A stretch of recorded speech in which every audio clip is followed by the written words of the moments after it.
And it's showtime. Welcome everyone. Okay, we're back again. It's the weekend, and we're actually having a long weekend this weekend. So I'm glad for that. Want to welcome everyone to the chat. A lot's been going on this week. A lot of things are kind of all over the place. I'm sure you guys saw the video this morning where I was talking about the Discord server. Now, tonight we're going to have the link to the Discord server. We're revamping things. We're renewing everything out there. So get in there, and you can get into the Discord. If you don't know what Discord is, it's another social media platform. It just happens to be the best one for voice and video. If you have a community going on and you want to bring people together where they can freely join and leave the conversation as it goes, great place for that. So link is in the description down below. I think we'll also be having the link in the chat for everybody to jump in and get involved in that. Yes, let's get into this. Let's get to chatting. What are we doing? Come on over, chat. Welcome. I got a lot of Clyde do some things right there. What is this?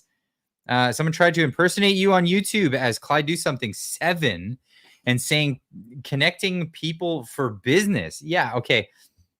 I want it to be very clear, very, very clear. I will not reach out to anybody and solicit anything from anyone for any reason. It's not, if you get a message like that, it is not me. I don't do things like that. Most people that I communicate with because they've contacted me, not the other way around. I don't contact people, especially randomly or in the comments. No, if you see a comment like that, report it to YouTube. It's not me. You gotta get in there. Have you heard of the book by Alexander King called The First Global Revolution? It outlines the climate change hoax as a strategy book. Was published back in 1991. Alexander King first. It sounds familiar. It does actually sound very familiar. I'll look it up though. I'll put that in my regiment of things to indulge in, because I like jumping into all of that stuff. Thank you so much for that. Let's get a roll call. Hey, where's everybody viewing from? This is an interesting one. Because people are from all over the place. It's amazing to see every time we do these live streams.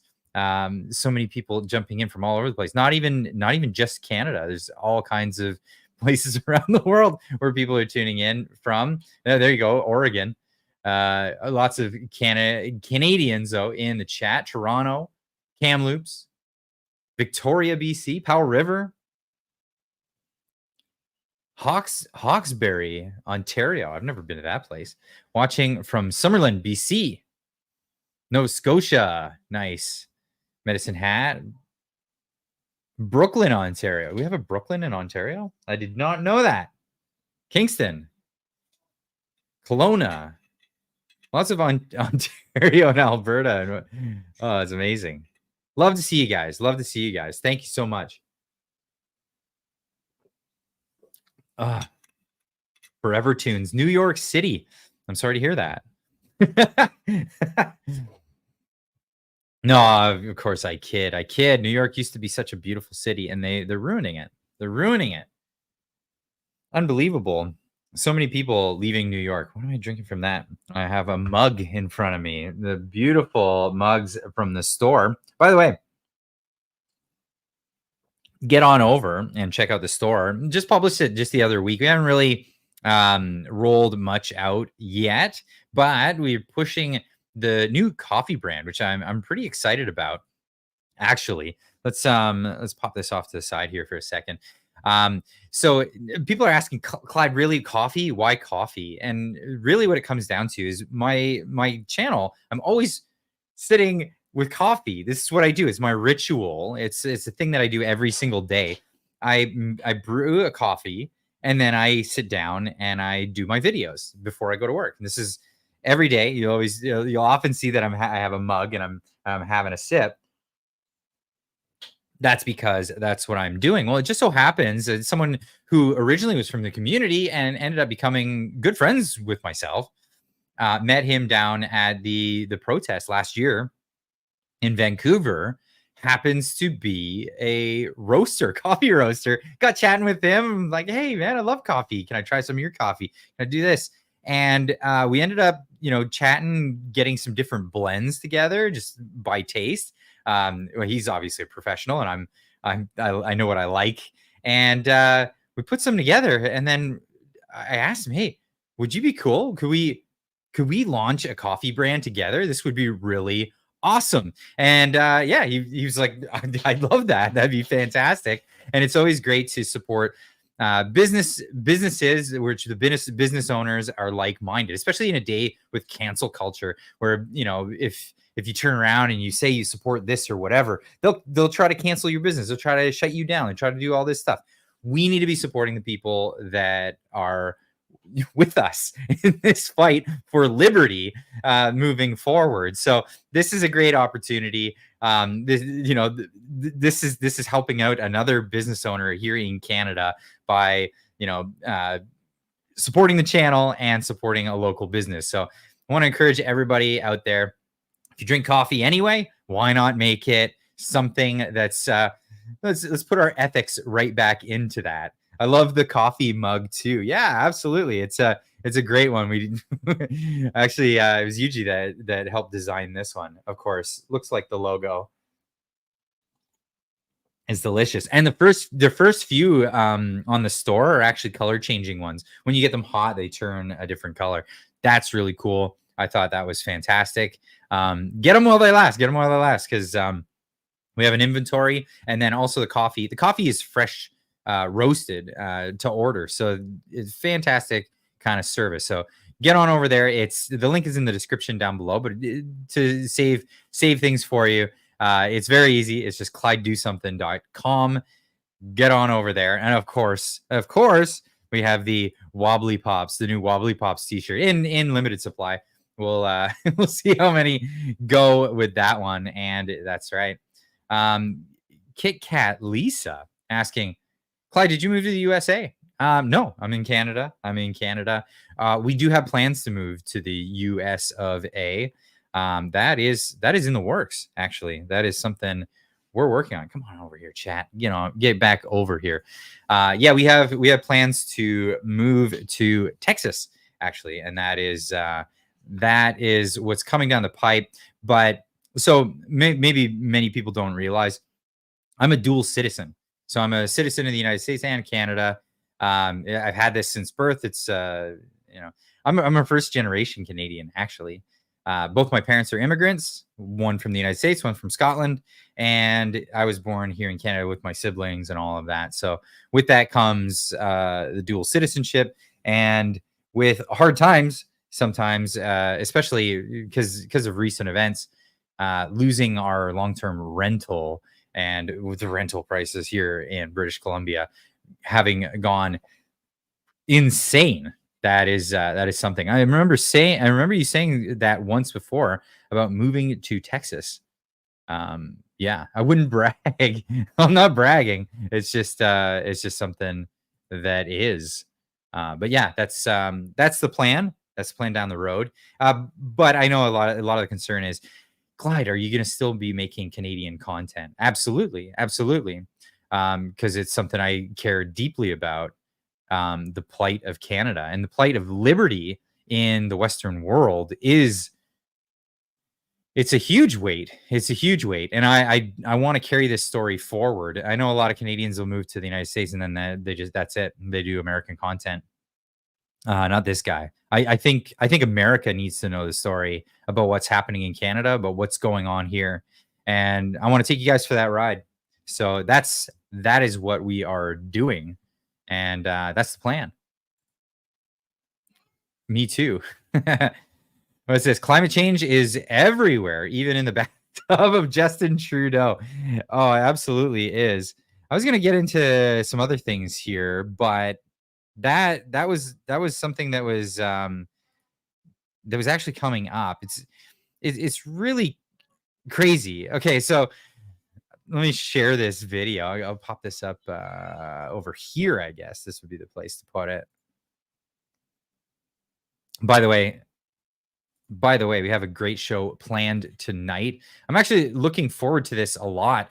What we've got going on is, well, Alex Zoltan is going to be joining us in a little bit because we're going to be talking about what happened with the Coots 4 situation. And so I was like, if we're going to talk about this, I need to bring in people that know the most about this. So Alex Zoltan's been covering this story for quite some time, along with Stevlin Ambrose. He's going to be joining us a little bit later. Looking forward to that as well. He's been covering this story. A lot of these guys traveling all the way out to Lethbridge to report on what was happening in the courthouse during all of this time. So that I'm looking forward to. And the author of this new book that's out, Unjustified: Freedom Convoy, the Emergencies Act, and the Inquiry that got it wrong. Ray McGinnis will be joining us today. I'm looking forward to it. Ray's a great guy. I've had him on the channel before. I had him in for discussions. Prolific writer about lots of different things. Amazing stories of the families and the plight that they went through, of the survivors, or sorry, of the people that were in the Twin Towers during 9/11. He has a whole book written about their story of that, and now his newest, Unjustified, and looking forward to that. Looking forward to hearing from Ray. Absolutely, he's what a guy. What a guy. Anyway, let's get back to this. I wanted to talk about some of this that's going on here in Canada. Now, it's crazy the direction that it's going, because wow, we've been seeing on the news, and this is what makes me laugh the most. Oh, that's actually really funny. LGBT Trudeau Q community. Yeah, that's it. No, okay, so everybody's paying attention to this whole Justin Trudeau having been what is it? An accusation, homophobic statements. I mean, the guy made a joke about, a bathtub that just came up. It's funny. I don't think it had anything to do with anybody being gay, but whatever. That's what crybullies do. They'll pull up that stuff. But here's what's actually going on. And this is hilarious. So National Post publishes this today, I believe this was. Majority of all Canadians now disapprove of Trudeau, except hardcore liberals, a poll suggests. It wasn't too long ago that the NDP and Green voters still like Trudeau. Now that's now over. It's over. Now you can actually start putting the "it's over" in your thumbnails. I don't know. That's a thing. But that's funny. It's over. It's over for Justin Trudeau, because people are starting to see through all of this. They don't care much for this guy anymore. A Post Media Ledger poll has found that the Prime Minister Justin Trudeau is popular only with ever dwindling what is that coterie of hardcore liberal voters, with every other voter graphic wanting him gone, and that's it. Well, this partisan split is not unusual. It's particularly marked at the moment, said Sébastien Dallaire, an executive president at Ledger, in an email to National Post. Supporters of the NDP, the Bloc, or the Greens were not as sour about the Liberal government until 2023. Since then, this partisan split has held steady, he added. Virtually every voter cohort covered by the poll disapproved of Justin Trudeau's performance as Prime Minister, often by huge margins. Disapproval of Justin Trudeau is one of the issues that united every conceivable demographic in roughly equal margins, women and men, 64 versus 65%, rural and urban, 71 versus 64%, and even under 35s and senior citizens at 66 versus 64%. Only exception was those who identified as liberal supporters. In that group, the approval rate was a whopping 83%. So even among them, people who still say they support the Liberals, even just 15%, 15% of them don't they don't support Justin Trudeau. What is this? Viva Fry is a failed politician, want to be cut and ran. Him being a lawyer and his wife a doctor. Tough times. Viva Fry, yeah, he moved to Florida. I've got nothing against what he had done. Absolutely. Viva Fry. I know a lot of people that criticize him for switching to American content. I followed him since way before the convoy. He was always doing American content. It was during the convoy that he talked largely about Canadian content, and when he was running for the PPC. I do recall that. But yeah, I never blame the guy. No way. I see people are starting to populate the Discord now. I love seeing that. We should get a link to it and put it in the chat. Let me get that available for you guys, because again, the whole idea behind resetting the Discord was because of all the bots, and because of that, I wanted to make it available for people only during the live streams. So only the people that are tuning in to this kind of content, the intimate and interactive stuff, those are the types that would really enjoy having access to the Discord. Other than that, people are there's bots, lots of bots. So the link won't be in the normal videos. Here's the Discord link. Hold on.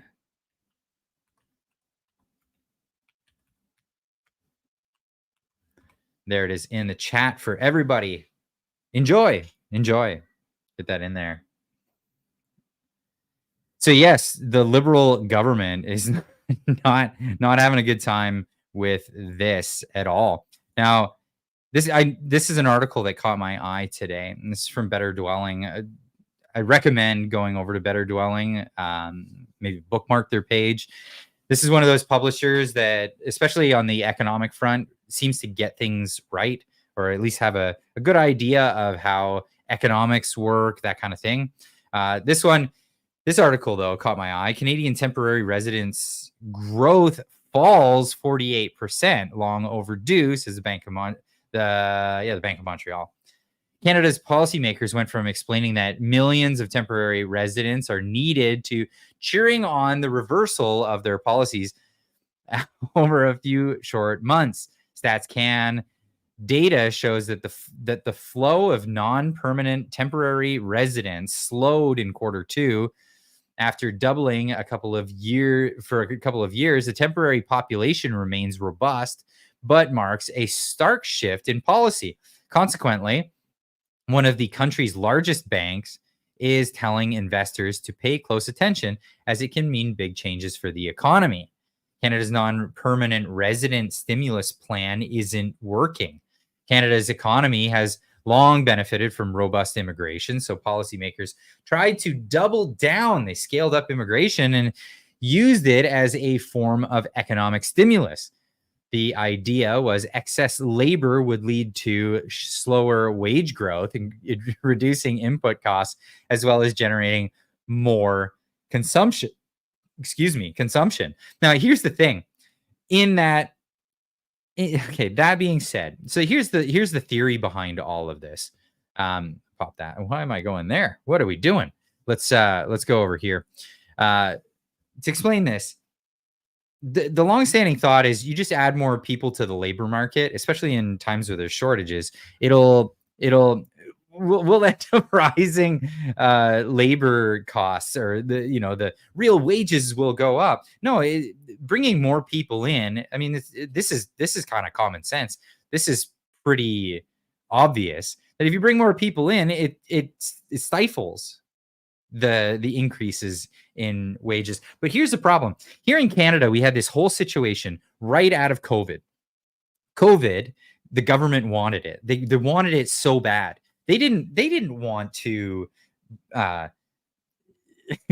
free up the economy as soon as possible. Let's get over COVID and get back on with our lives. No, they wanted to drive this on longer and longer and longer. This is the absolute MO of the Trudeau government across the board. It was the MO of the NDP government. It was even the MO of the Conservatives at the time that were in there.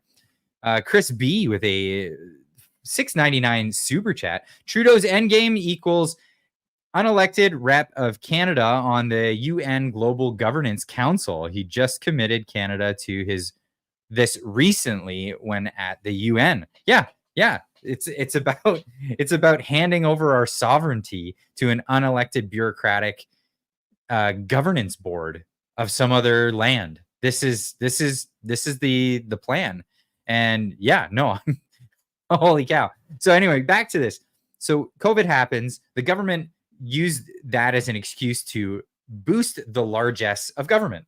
Hey, what happens when the government takes charge of something? They grow the government more. And what does that do? In order to do that, they limit liberties as much as humanly possible. And how did they sell this? Well, they sold this on, we'll take care of you.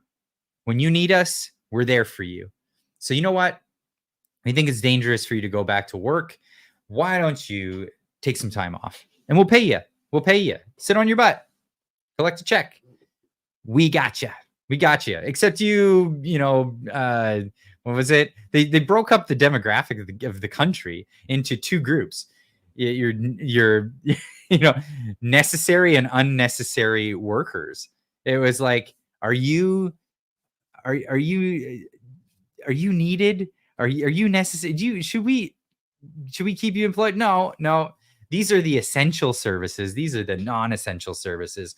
You are the essential people, and you're the non-essential people. What a way to tell a bunch of people that they're worthless. It's incredible. And what did they do with that? What did they do with that newfound depreciation and morale and a government paycheck? Well, they sat on their butts and they just took it.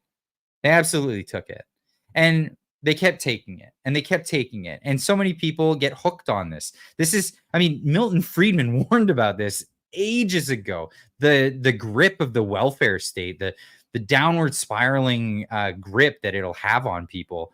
And it's a real thing. So what's happening to the economy? Well, people have figured out they don't have to work. There's so many social programs that no matter what, if you don't want to, whatever. I'm not going to work. Not going to do it. Why? I could sit on my butt. Even in academia, I could become a student. I'll become a full-time student. And as long as I keep being a student, I can collect and collect and never have to pay back student loans. Perpetual studenthood, and it's the government subsidizing all of this. Absolutely. We're headed for a Great Depression. Well, that's the direction. That's the direction we're going. Yeah, that is a danger. Absolutely, for sure. But let's go back into this. Let's get back into this. Permanent resident stimulus plan isn't working. Yeah, it was supposed to. It's bringing in all the idea was excess labor would lead to slower wage growth, reducing input costs, as well as generating more consumption. So, yeah, we're going to get more people working. But why didn't they just cut them off, the people who weren't working already? Why do we need to bring more people in with the same perverse incentives to not go to work if they don't want to? And this is crazy. So a lot of temporary students or temporary workers, they do have to work. They don't have a choice. They are going to have to work. And this is the thing. Now, what happens when those people are no longer given the permits to stay in the country? Well, they're going to find another way. They'll find another way to do it. And well, how are they finding a way to do it? Well, here we go. This is Mark Mongrain on Twitter saying, Jolson's minister of strip mall colleges is pretending to be surprised about something he created. And this is in response to I gotta let you watch this in a second here. This is Mark Miller talking about this and actually seeming surprised. We've known for months that all temporary foreign workers and students are immediately urged to claim asylum. Oh, what? They're going to claim asylum as soon as they're cut off from their quick, easy route to immigration? How is that even a surprise? Really? Liberals shamelessly feign outrage at their own engineered crisis. And here's the clip here. It's just ridiculous. True that he claimed asylum while he was here? I cannot. Can you tell us how many international students do claim asylum while they're here on student visas? There's a growing number, Mercedes, and it's frankly quite alarming, given the volumes of people that come to this country, in theory, with the proper financial capacity to live and to pay their tuition fees, which are 4 times what Canadians pay.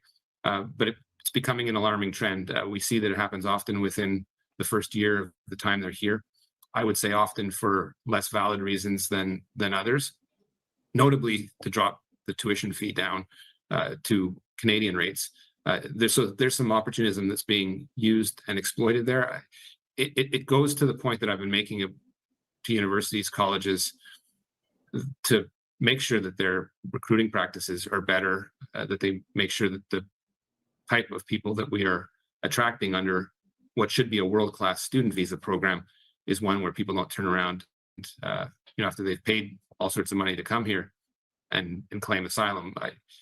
This is a program that was aimed at international excellence and not a backdoor entry into Canada for whatever. He's talking about international excellence and from all over the world, all this stuff. Was it never a shock to him that so many are coming from one particular region of India, in one particular area of Punjab? Like, it's really ridiculous that this guy never caught on to the scams that were happening, the people who were being scammed to come here and go to these strip mall colleges, college above a massage parlor for a cheap, back door through immigration. I don't hold government MPs in really high esteem as being very intelligent people, but you don't need to be very intelligent when you're in charge of a department and this is happening. There's no way he didn't know that this was the case. Whatever reason, and that's part and parcel of the reforms that I've been doing over the better part of the year to make sure that we have a better international student visa system, including detecting fraud at the outset, which is immensely critical, but also looking at the timeline and making sure that of stay that students are here and making sure that they are properly accompanied by the institutions that take so much money from them and in theory are supposed to give them the best education in the world, but looking at the after effects of that and how that impacts the Canadian economy, and less on that short-term gain than more looking at the impact and the long-term pain that this has created, including the burden of making false or less credible asylum claims. Detecting fraud. I love that he brings that up. Detecting fraud, as if he was a fraud detector, like if he was a smoke detector, the house is already burned down. Essentially, the fraud has happened, the fraud has occurred, and they're not going after where the fraud occurred. They're just trying to thwart any future fraud. But you have all these people that have come in on student visas that are now claiming asylum. That doesn't add up. You've cut them off from their path to stick around, even though you told them from the outset it's temporary. And then once you no longer will renew their visas, they're now claiming asylum. It's pretty simple to put 2 and 2 together on this one. But hey, nonetheless, the fraud detector over there at the federal government, I don't think that's working out so well for everybody. It's really a case of for everybody it's not working out. Anyway, I want to get into the next segment of the show tonight. I've got some guests that are coming in. I'm really looking forward to this because this is going to be a great conversation. This is a story that should really shock the whole world. I mean, I know it's for the Canadians that know about it, it's definitely shocking. It's not a shock in a post. It is still a shock today. We've gone 300 years from the days of habeas corpus all the way to today, and we're seeing a massive loss of liberties, a massive loss of faith in our judicial system, faith in our governments, a faith in the way the system is supposed to operate. And so this is gonna really bring things into perspective, and I'm looking forward to this. And I want to start introducing my guests one by one here. First is a brand new author of a great new book that just came out. Obviously, written many great books. If you want to hear about the stories of the families involved in 9/11, the World Trade Center, he's got a fantastic book about that. But his latest installment tonight, I think tonight's the first day everyone in this channel is learning about this: Unjustified, the Freedom Convoy, the Emergencies Act, and the inquiry that got it wrong. I want to welcome to the show Ray McGinnis. Hey, thank you for joining. Good to see you, Clyde. Good to be speaking with you. It's been a minute since we've chatted last, and now you're published. You've got the book out. How's things going? Oh, good. I mean, here I was, the release date ended up being the 17th of September, which is kind of like a moving target. The book happened to be printed in Turkey by the publisher, for business reasons, because cheaper, I guess, to publish in Turkey. And then it got held up at the border for 2 or 3 weeks based on a random inspection.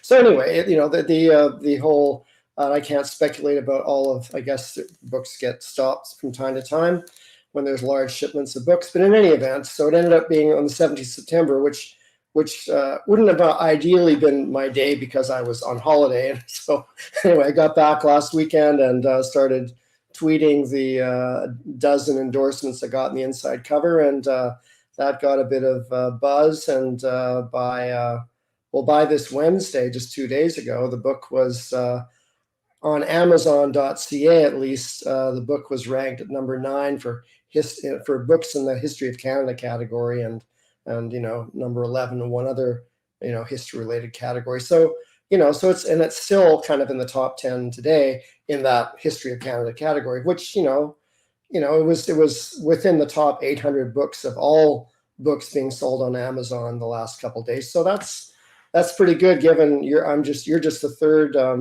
person I'm having an interview about the book, and it's just been out for a week. Yeah. So well, I went to get a copy of it before the stream went up, and I noticed that it's temporarily out of stock. Is that going to be remedied soon on Amazon?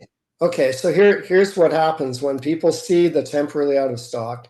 It was being sold. I don't know how many copies Amazon purchased from the publisher, Sutherland House in Toronto, but they ran out last Monday. On the 23rd, and then they got some more, and then they ran out again of whatever they had purchased again by yesterday. So so I think what people need to know is when you see it says temporarily out of stock, go ahead and order it nonetheless, because that nudges Amazon to go again and order even more. Like, they shouldn't be ordering 25 copies. I don't have no idea what they're ordering in terms of boxes at a time. It's a brand new book, so I think it's getting a good initial push online. So it's just. Well, I'm really glad as well that there's an audiobook version of it. So I'm gonna get myself a hard copy, because I know I'll get you to sign it at some point, and I'll be getting the audio copy because I listen when I'm at work all the time to audiobooks. That's fantastic. Yeah, I'm very happy. I got. The Frontier Center for Public Policy was also involved in, pitching it to Sutherland House in Toronto, and in the late in the game, I said, really would be good to have the book as an audio book as well as ebook and paperback, because there are a growing number of people that like to listen to a book while they're walking or in the car or whatever. So pulling wrenches, that's my thing. I'm pulling wrenches and hitting impact guns, listening to my audiobooks. Yeah. It's a great way of doing things. It helps too. Another thing I like to do is own the physical book, and then as I go through some chapters when I'm at home, listen to the audiobook, because I'm dyslexic. So it helps me get through the book a lot faster while enjoying the actual reading portion of it. Yeah. It's fantastic. So tonight's a great night. We're having a whole panel. So thank you, Ray, for joining tonight. We're going to be talking about the Coots story and everything that we've discovered over the past several years now of what's been going on. I guess all the way back from the Freedom Convoy time. Other guys that have been involved in the reporting on this, yourself, Ray, and also Alex. I want to bring Alex back to the show. He's been on the show many times, even as recent as this week. Welcome to the show, Alex. Thanks for having me, Clyde. Great. Absolutely. Yeah, you too, Ray. Thanks for having me. And then we have one other guest tonight, another guy who's been working his tail off to get more news on this story as things have been unfolding, going all the way out to Lethbridge, sitting through the court, hearings and all of this stuff. I want to welcome to the show Stevlin Ambrose. Great. Almost in frame. Stevlin. There we go, Stevlin. Great. Hey guys. Good to see you guys. Yeah. So this is going to be just kind of a free for all. I'd like anybody to jump in and we can add as much to this story as we want. Because I want to get to the bottom of this. I kind of want to understand the story more and what's occurred, because essentially what people are seeing from the outside. I mean, if you listen to the CTV, it was a couple of guys who had murderous plans for the government, and they got the justice that they were deserving. It turns out that they were found not guilty of those particular charges, and now they're serving time for other things, perhaps technicalities, or just over heavy-handed sentencing for what accounts to being Dennis the Menace for the weekend mischief. And it's really terrifying, actually, at the end of the day, because we see people being let out on bail. Just recently there was that woman who's a repeat offender car thief who in her last attempt at stealing a Porsche Cayenne ran over the owner of the car and was arrested and then was released this week. So we have these people that are repeat offenders, putting the risk of the community in jeopardy, and yet they wouldn't let these guys out for the whole 2 years, for which what they were accused of, they were found innocent of. Now, Ray, can you give a little bit more sense to this? How does this make any sense? Why this went down that way? Well, I mean, you, myself, and your other guests will fill in the pieces, and I want to say, when you say we want to get to the bottom of this, I think we all still want to get to the bottom of this. I suppose, yeah. A lot of pieces, and I find what's always challenging is that there's so many pieces, and when I'm asked on a show like this, I sort of like try and pull together. So one thing I'll say is, like, we have a tradition in the West, in democracies, but also going way back to the feudal era, where from the 12th century, 1215, the Magna Carta was put in place so that anybody who was charged of a crime was guaranteed a speedy trial. And that's been the expectation, and certainly including in this country, from our formation in 1867. And so suddenly, now, not that these are the only men who have not been given a speedy trial, but this is spectacularly off the grid in terms of not attending, especially to a serious charge like conspiracy to commit murder. You would think the Crown would want to get all their ducks in a row, get these four men that they're accusing of these most serious crimes, and have them come before a judge tout suite. But instead, they slow walk it for 2.5 years for Chris Carbett and Tony Oleanic, and then, Chris Lysak and Jerry Moran were out on plea deals, maybe even questionable with Jerry Moran with the plea deal he had, given that that when the Crown wanted to introduce as evidence, as I understand it, the plea deal that Jerry Moran pled to conspiracy to traffic firearms, it wasn't allowed as evidence in the court proceedings for Carbert and for Chris Carbert and Tony Oleanic. So in any event, I think that plus, I'll just mention a couple things and the others can add in what they want to say. We also have a situation where we have undercover RCMP officers testifying that when the men are saying certain things, whether hardware, restaurant, groceries, whatever the word might mean, that it's all code for something else, like weapons, or and I think that this puts all of us as citizens at risk, because I could be having a conversation with you, Clyde, and say, let's get together for coffee.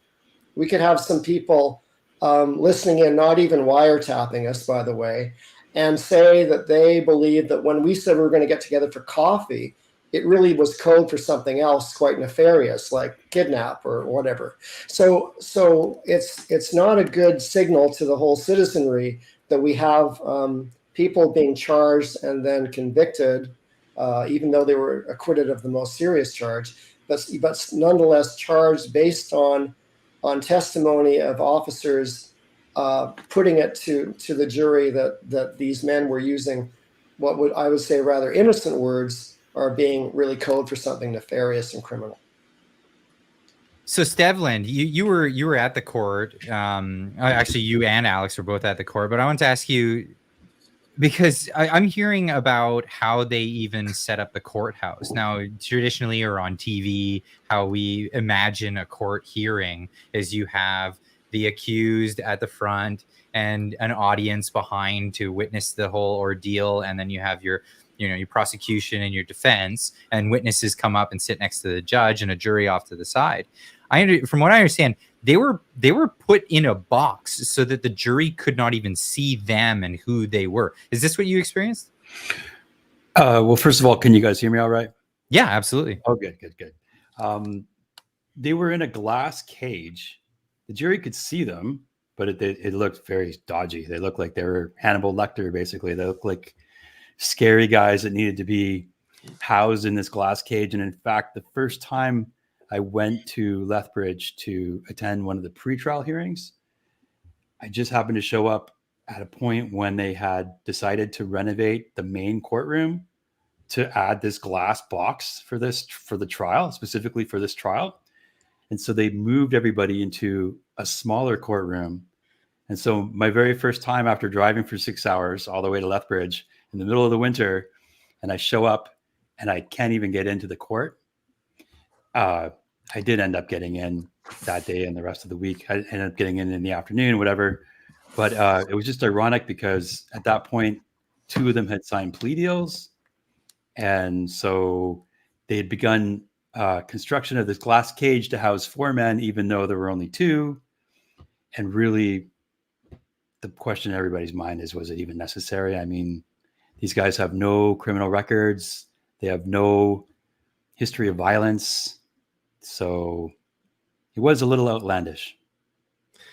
Yeah, it seemed a little outlandish. And like anytime I hear it described as such, it almost seems like a way to persuade the jury in a sense. Like we have to have this cage because we think that they're so dangerous. And it almost like you hear about prosecution or defense being told like you can't do this or that because it may give undue influence towards the jury. But this seems like something that the state is doing at this point. The government is doing something that looks like it could persuade the jury. Now, Alex, you got to meet some of these guys, and you got to meet them, after the fact, after what was going on here.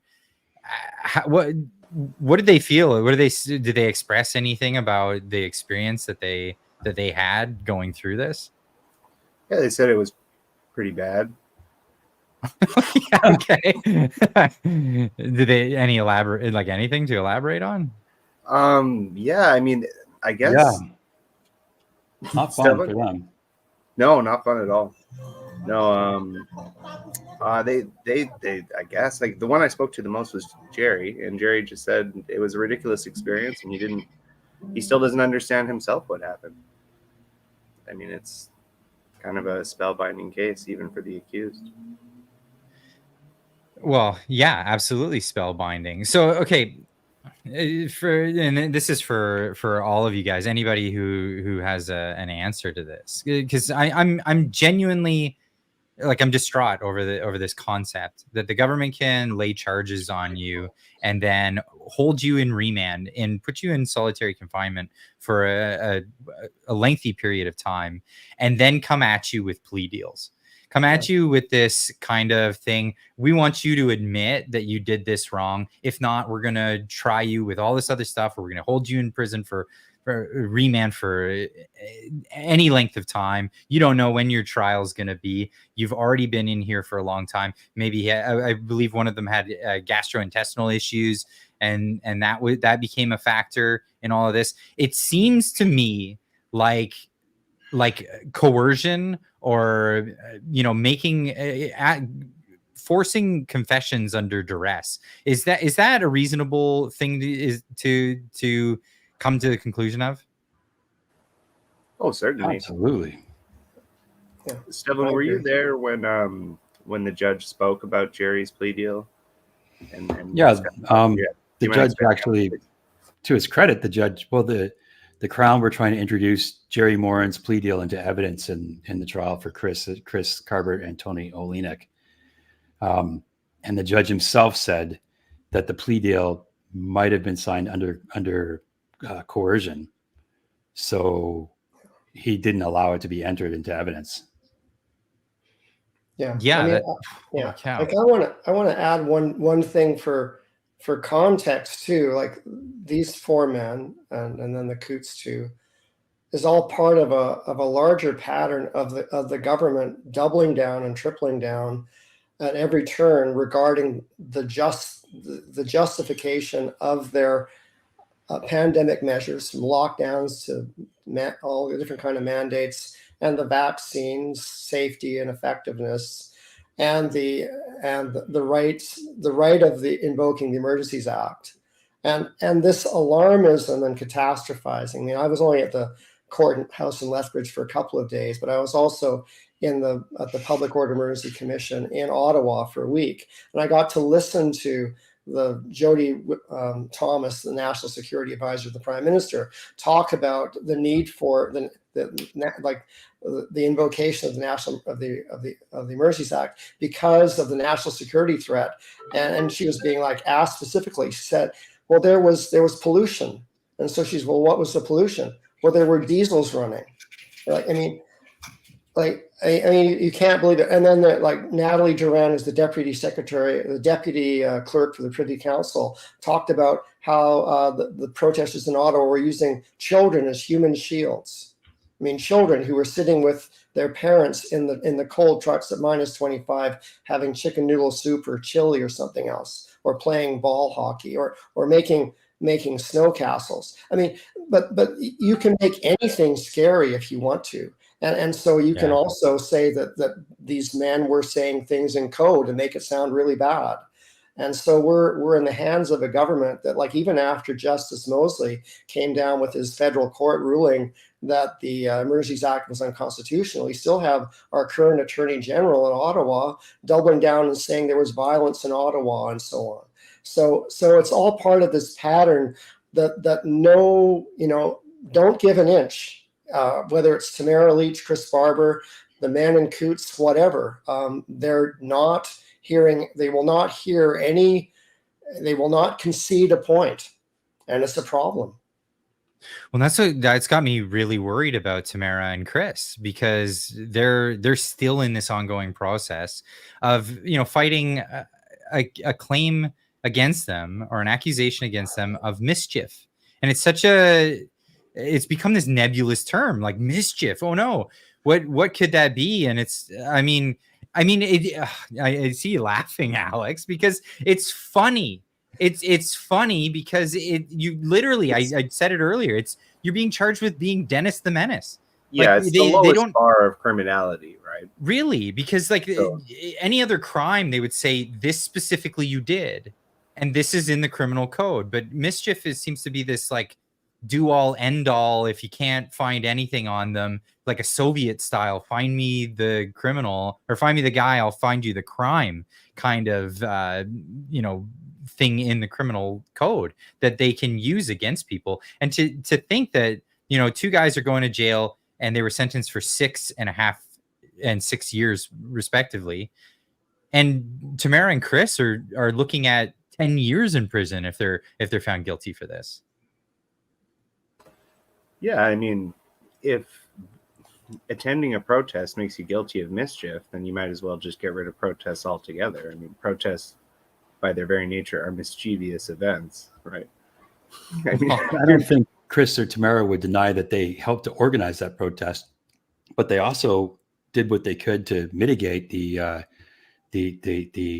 less desirable effects of the protests on the local residents. And even just before the Emergencies Act was invoked, they had reached a deal with the city of Ottawa, an agreement to move all of the trucks out of the downtown area, out of the residential areas. And as of 2 days before the EA was invoked, they had already achieved 25% of the trucks being moved. And they couldn't just do that autonomously. They needed the police to like block off the road, or they needed the city to come in and move barricades. That's the real irony of the whole thing, is that the Freedom Convoy, drove all the way across Canada. Everybody knew that it was coming, and the local police just waved them right down to Wellington Street. So they parked literally where they were told to park. Yeah. Yeah. And then every they got blocked single in by vehicle got the barricades. police saying, "Come, you go here. You come here. Come Chris right Barber, here. you park Do your here." January park 6th right next to the here. jailhouse, please. Yeah, it kind of makes That'll me make it think easy of like for all the of us. private tour through the Capitol in Washington D.C. on Right. Jan 6th. Yeah. Right? Yeah. and then they turn around and say that this is a horrific crime that was being committed. Now, during the Freedom Convoy, it was like a weird scenario where, because I remember reporting on it and contacting people through Facebook, through other means, and getting in touch with them, the people who are on the ground and witnessing it, people who are live streaming it, viewing it on YouTube, on other social media platforms, and then watching the news media and the government telling a completely different story of what was going on. Like, it makes me wonder, are people in another frame of mind? Because there are people in Ottawa that felt this, and other people who were more sensible, you know what I mean, who looked outside, and I'm talking about people who, neither here nor there support or disagreed with it, but they witnessed it, and they saw that it was not what the media was portraying. But there was other people that refused to go out, and they were in their bubble, and they were in their fear zone, and freaking out about it online and telling all kinds of crazy stories. Yeah, I can give you one example.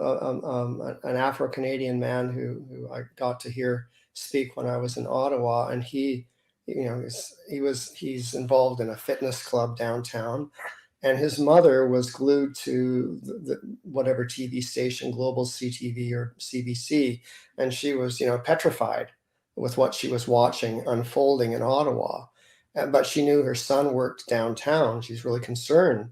And he said, "No, Mom, I've walked into the crowd. It's not a problem. Why don't you come down?" So she went down with him. And this one day, they're Afro-Canadian, visible minority people, and all the rhetoric on the news stations about white supremacists and misogynists, and she's a woman. So she goes in there with her son, spends a couple hours, and he says, "So what, and he told her, if you feel uncomfortable, any moment we'll leave right away." Well, he stayed for quite a while, and he said afterwards, "So how do you feel?" And she said, "Well, I can't believe what they're saying on the news. These people are so friendly." It's crazy. Like, how do we get away from that? How do we get away from a time like? Yeah, I know a lot of people are waking up. People who are savvy. People who are on the internet. People who pay attention to like this show or watch with a skeptic eye. They're catching on, and more people are catching on all the time. But there still seems to be this like large swath of the population that are just mesmerized. They're in a completely alternate reality. I don't know the answer to that question. I think the problem is way worse than we think, though. I don't think the problem is just that the government and the media are lying to the citizenry. I think a lot of the citizenry are active participants in the lie, and they actually want to believe the lie. I have a quote here from a woman named Janice Fiamengo, who was a professor at the University of Ottawa at the time. And I don't know if she wrote this about the convoy itself, but she said, if I may, I used to imagine that in a tyranny, people were united against the oppressors. But now I realize that tyranny turns people against one another, making some glad or even ecstatic to witness the excessive punishment of those they've been taught to hate. Yeah. And I think that's what you'll find with a lot of the people who, you show them evidence that there wasn't, Russian involvement in the Freedom Convoy. There wasn't all this foreign money pouring in. There wasn't violence. There weren't guns and trucks. There wasn't an arson of a building. None of these things happened. But they don't care. They don't actually want to see that truth. And that's where we will think of ourselves as, I when I learned about like Tiananmen Square, and I understood, and correctly to this day, that the protesters were students in Beijing, and they were protesting for liberalization of for more freedom in China. And there were people following Voice of America and some outlets in Hong Kong that could hear that they were indeed students that were protesting peacefully.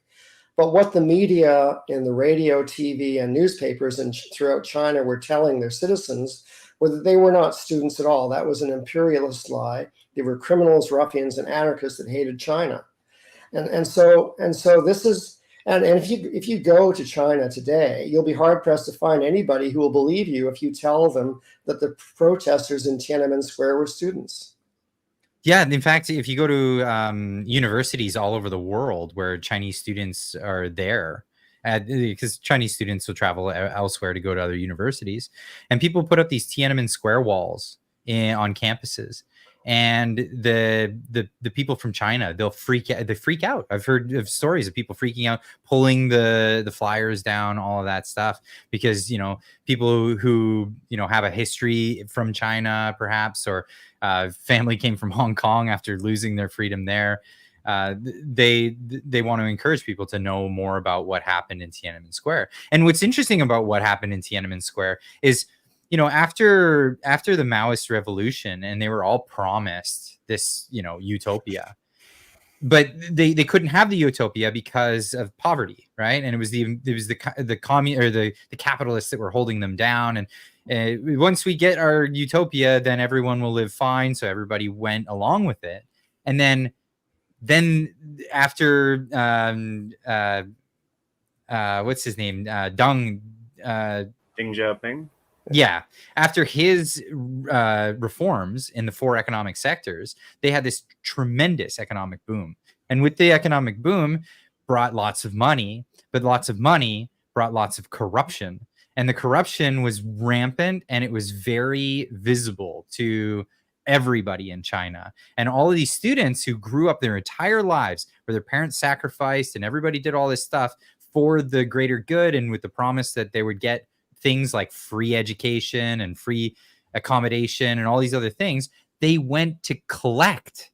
That's what Tiananmen Square, in my understanding of it, is they were saying, we did the sacrifice. Now you're doing well, and we want part of it. We just want what we were told we were going to get. And then they were slaughtered. People, like so many people, were shot down, and it was all because it was an inconvenience, because they were going to have some diplomatic ceremony or something a week out. And I mean, it's become the trend. Anytime there's a Chinese communist leader going somewhere, they clean up town. Even in America, even in Los Angeles, they'll clean up town for those communist leaders. It's really something else.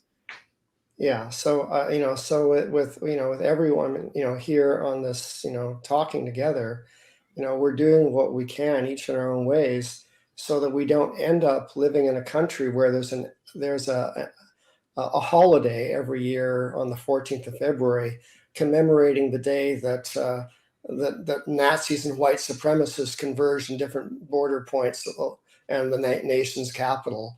Like if it can get even worse.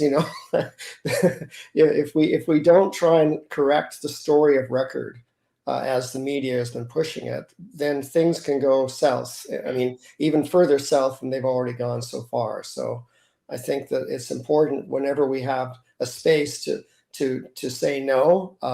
The four men in Coots were not armed; they had no criminal records, and so on and so forth, to try and get people to revisit the story. Well, here's another example of exactly what you're talking about, because I feel like we're in this, modern 1984 story. But this is Jagmeet Singh tweeting just, I think, today or yesterday, saying the residential school system was a genocide, and its effects are still felt to this day by the survivors, Indigenous families, and communities. To deny hate-filled devastation of the residential school system is harmful and cruel. Thank you, Leah Gazan, for this important bill. And here's an NDP MP who's put forward a bill to make it illegal to what they call deny the residential school massacre, which is absolutely in contention, because I mean there's absolutely no evidence that it even took place. But I mean, I could go to jail if this bill passes for even having said this. But listen to this clip. Ms. Gazan, seconded by Ms. Zidlout, moves for leave to introduce a bill entitled An Act to Amend the Criminal Code, Promotion of Hatred Against Indigenous Peoples. This motion is deemed adopted. The honourable member from Winnipeg Centre. Mr. Speaker, today I rise to table an act to amend the Criminal Code, Promotion of Hatred against Indigenous Peoples. If passed, this bill would add to the Criminal Code the offence of willfully promoting hatred against Indigenous peoples by condoning, denying, justifying, or downplaying the harm caused by the residential school system in Canada, calling irrefutable historical facts into question. A genocidal project that was recognized as such unanimously in the House. Survivors and their families deserve to heal from this intergenerational tragedy and be free from violent hate, and we cannot allow their safety and well-being to be put further at risk. All parliamentarians must stand firm against all forms of damaging hate speech, including the denial of the tragedy of the residential schools in Canada. And at a time of increasing residential school denialism, including from some parliamentarians, survivors, their families, and communities need protection and a platform to share our history. In honor of Orange Shirt Day, I extend this gift to you on behalf of me and all of my colleagues. May you find justice and healing in the protection of your stories. Thank you very much. You hear that, and they're equating it to the denial of the Holocaust. We're talking about a story that came about of ground penetrating radar, and then they stopped investigating. There was a complete halt of investigation because it was coming up with lack of evidence of anything ever having happened. And now it's become akin to the denying of the Holocaust, to even suggest that maybe it was blown out of proportion, maybe that wasn't a thing that happened, or even to suggest that there were some benefits of the residential school system, even though some people didn't have the greatest time in that system. It's now we're policing just opinions, or we're policing the pursuing of further evidence of a thing that is claimed to have happened with very little evidence, to say the least. And this is just one more notch in the belt against freedom of expression in Canada. And if we can't express ourselves, that is the right to ensure to protect all the other rights. We could lose everything. Our friend Jim McMurtry is going to be going to jail for a very long time, I guess. Yeah, I've had him on the show, and he's a Yeah. sincere guy. This A is teacher, kind of his niche. teacher- his niche, right? Yeah. yeah, a teacher who was fired for just going against the thing, and he wasn't even harsh against it. He just wanted to ask the question if this was legitimate. Yeah, he was just thinking critically, right, about the event, which is generally what you would want a teacher to do, right? So remind me, what is he going to, like? Has he got a sentence? No, I was just joking. Oh, but yeah, okay. but I mean, yeah, in the event that the bill ever did pass, Yeah. theoretically, he would kind of be public enemy number one. Yes. Yeah. I mean, Well, him and True North. I think some reporters from Humphrey True would be North. another one too. Yeah. I mean, I was in Vancouver at the Pacific National Exhibition, and I went to the Agrodome, I think it was, where they had the Truth and Reconciliation, testimonies and so on. And I listened to several days of heart-wrenching stories, and I'm convinced that there are an awful lot of people that had dreadful things that happened to them. Mm-hmm. So when that story came out in May of 2021, I mean, we're all busy people. We don't always do deep dive in every single story that comes out, whether it's chemical weapons in Syria or whatever. So I kind of went, okay, well, that sounds just awful. I don't know what to think about it, but I'm not going to do a research paper on it. So, but surprised to find, finally the Kamloops band in question is now saying that actually, well, it's about 200 anomalies in the ground, and then there was this other First Nations chief who made some other statement that I can't remember, CTV or something like that, somewhere in British Columbia, saying, well, actually, some of the reason why we can't find them in the ground is because actually the children were incinerated, Anyway, so I mean, it just the stories come. People have reason to ask questions about it. If something, solidly is dreadful that happened, the names of the children who were murdered and then buried under this plot of land, fine, let's go and find out. And but if you end up having all kinds of other stories coming out that are even by the First Nations band, talk about anomalies in the ground, and how solid is the ground penetrating radar. I mean, we need to be able to say we need to turn over a new leaf and admit what we have done in the past as a society and as a nation, but we need to be sure that as I understand it, the Truth and Reconciliation Commission itself, which came out with 300 or more recommendations in the mid 2010s, didn't mention once this particular shocking story that came out in 2021. So That's right. No, and yeah, of course, there when you have a system, like that, especially remote, there's absolutely an opportunity for abuse to occur, and nobody's denying that abuse occurred.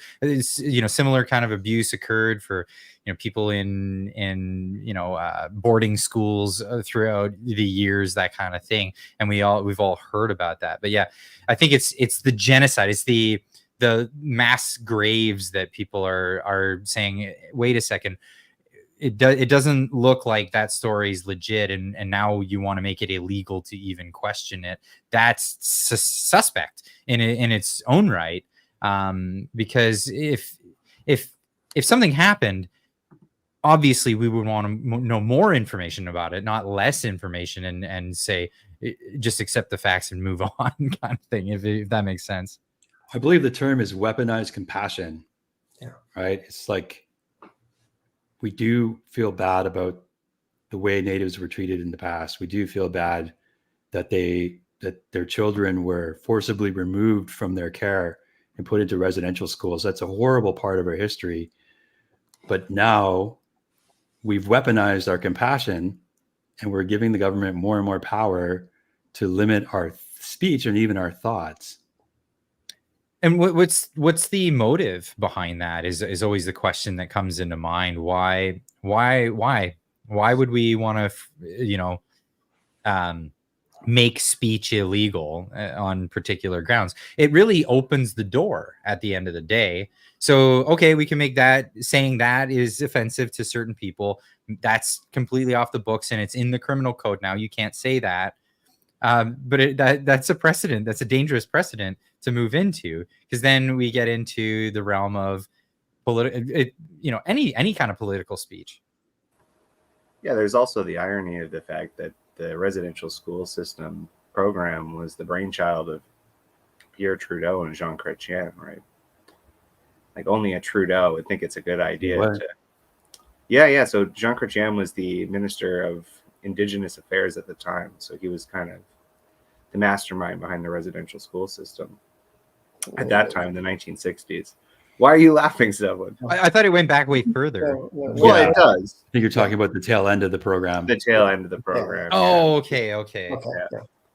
Yeah, that confused the crowd. It was like, how long ago was Trudeau? You guys are old. 1890s. But, I was telling the joke today, like only a Trudeau would be dumb enough to outsource early childhood education to the Catholic Church. Well, so I mean, I don't want to dwell on this topic, but like one of the things that is shocking to hear about is, and we have evidence of this because we have a record of the parliament. So if anybody sends a letter to a parliamentarian, to a member of parliament, that goes into the matter as a matter of record.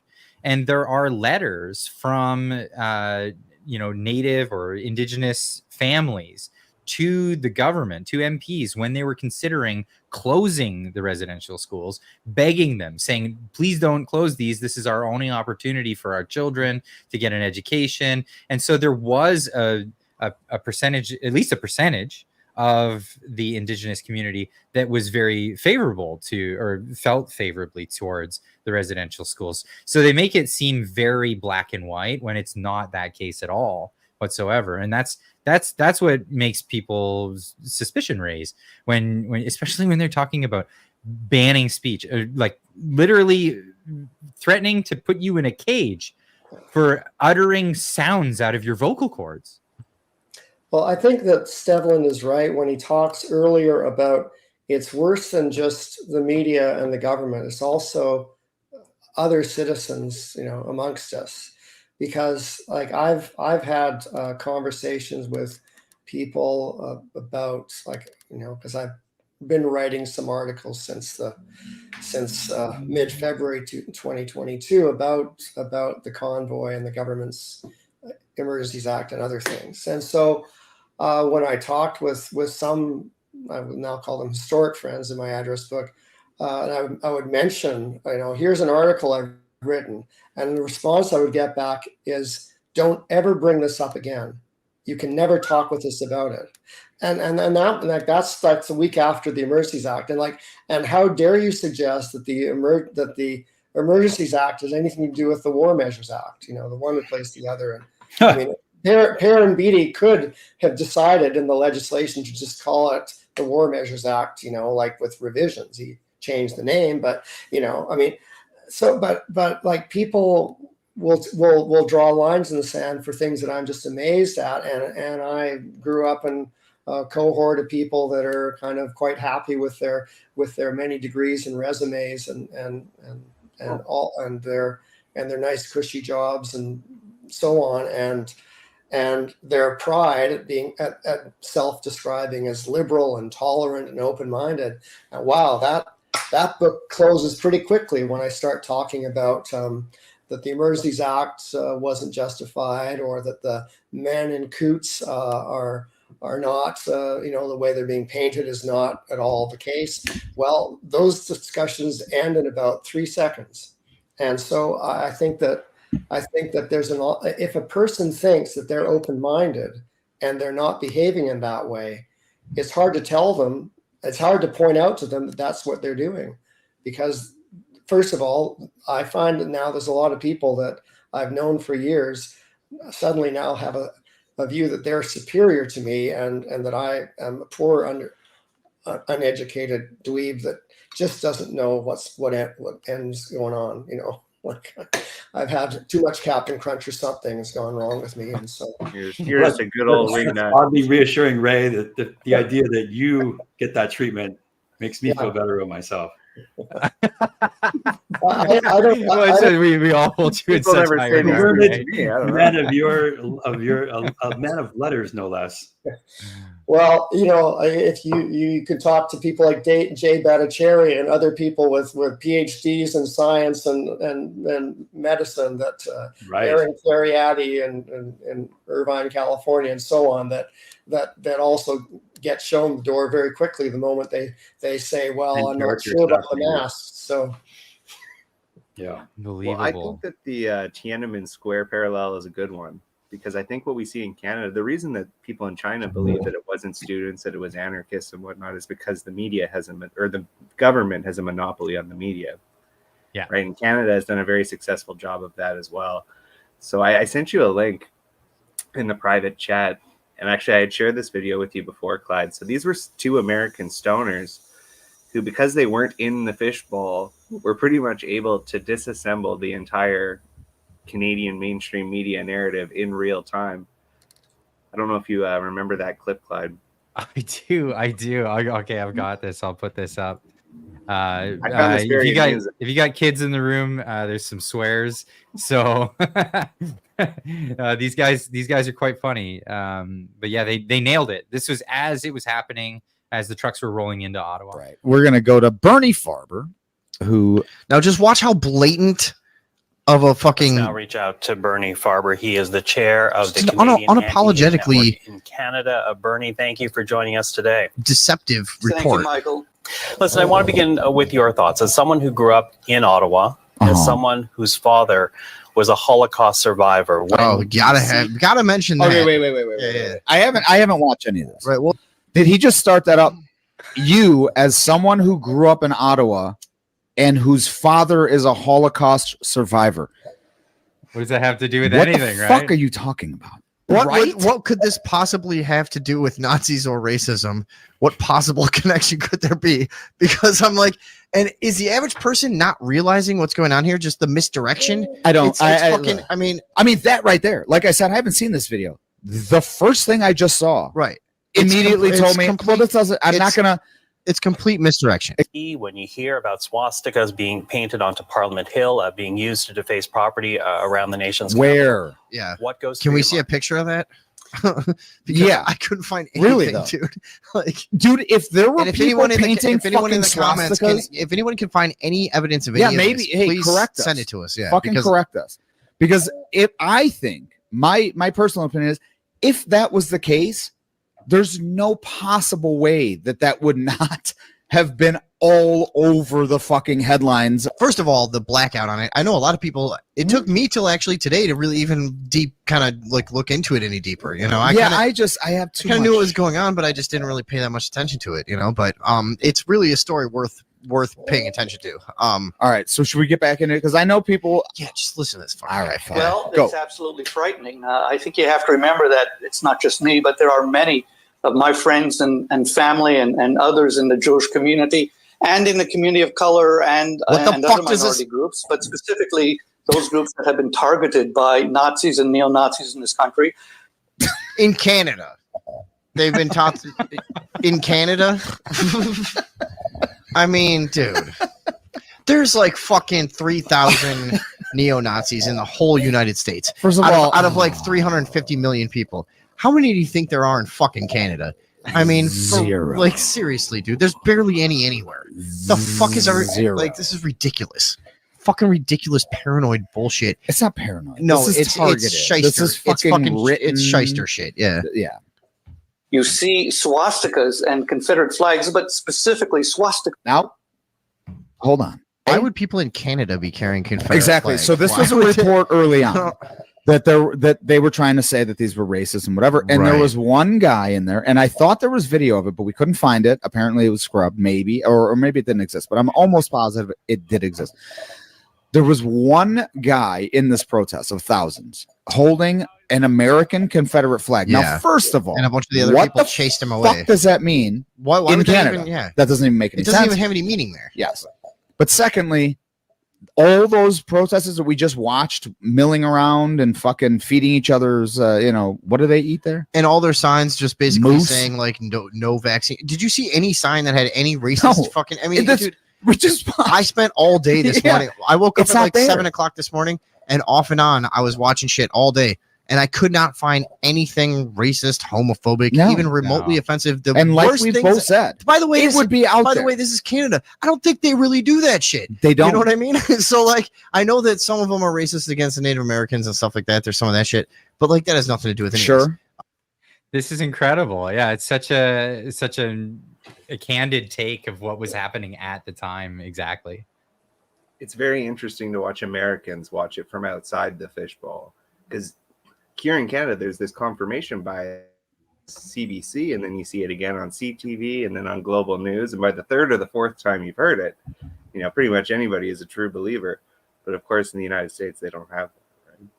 Well, what got even worse during the convoy was the news media was reporting on things, and then the police were repeating what they heard in the media, and then the news media was then reporting that it was reported by the police that this was happening.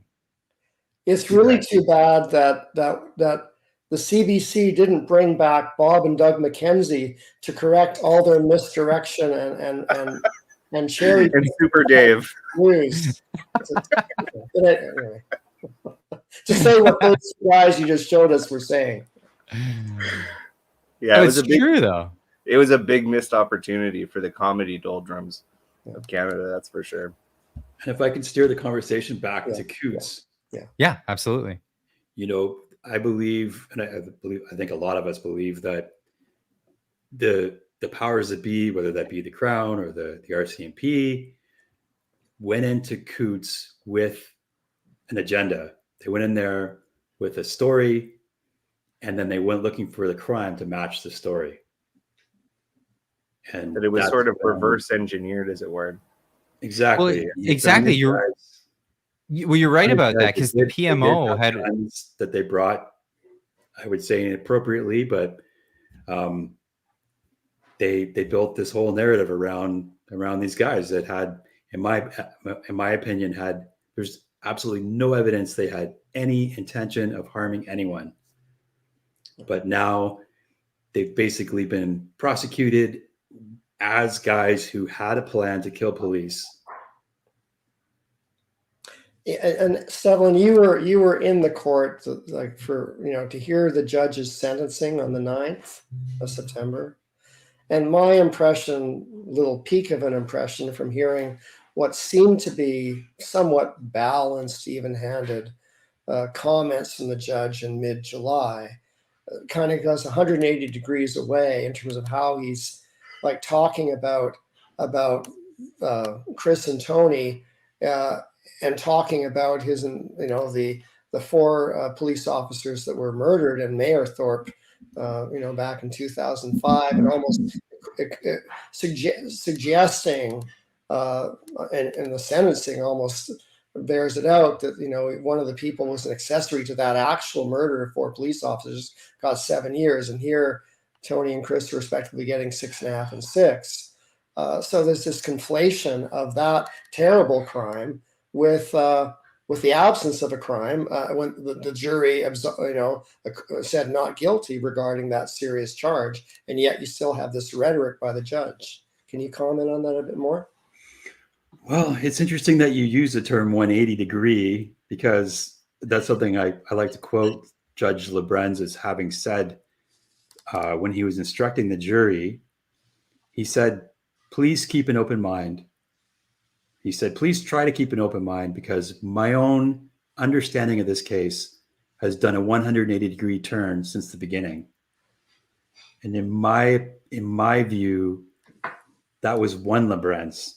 The Lebrenz that we had then, who instructed the jury to keep an open mind, was not the same Lebrenz who came back and delivered his statement of facts after the not guilty verdict on just for people who maybe aren't aware of the whole story, they were charged with, they had three main charges. One was mischief, the other was weapons of dangerous purpose, and the third one was conspiracy to commit murder. Which is by far and away the most serious charge. The jury found them not guilty of that charge. So one would expect that their sentence would actually be fairly light.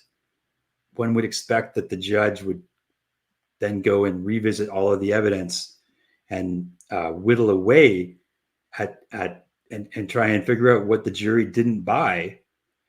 But it seems like instead he did a 180. Again, he did another 180, and he just basically presented this picture in his statement of facts that was exactly what the Crown would have wanted him to present. And so basically he presented this case of like these guys that went to Coots with the intention of killing police, and they even tried to have more guns delivered to them, even though there's no evidence of it actually happening. And nor is that a charge. I mean, there are no trafficking of firearms charges, so it's not relevant. And then one of the crazy things he said in his while he was reading his sentence is he said, "I am not charging them." Sorry, he said, "I'm not sentencing them for uncharged terrorism offenses." Thank you. So great. So you're not charging them for DUI either, I suppose. You're not going to sentence them for like rape and murder, like one would hope. Like, where did that statement even come from? He's not sentencing them for uncharged terrorism offenses. Yeah, that seems like undue influence again on the jury. The jury were gone at this point, but yeah. Oh, then what's the point? What is the point of even saying that? I have no idea. It was like he was justifying. I don't understand why he would even say that. So one thing I wanted to ask was after they were found not guilty, then the prosecutor, I guess, went into appeal for the not guilty verdict. Now, and then they went into sentencing. That took forever. And then they were given their sentences. Is that appeal still ongoing? Are they still trying to appeal the not guilty verdict to charge them again with conspiracy to commit murder against a RCMP? I don't know the answer to that question. I don't know if anyone else does. No, I don't either. Last I heard, it's still pending. So I'm not sure whether they'll.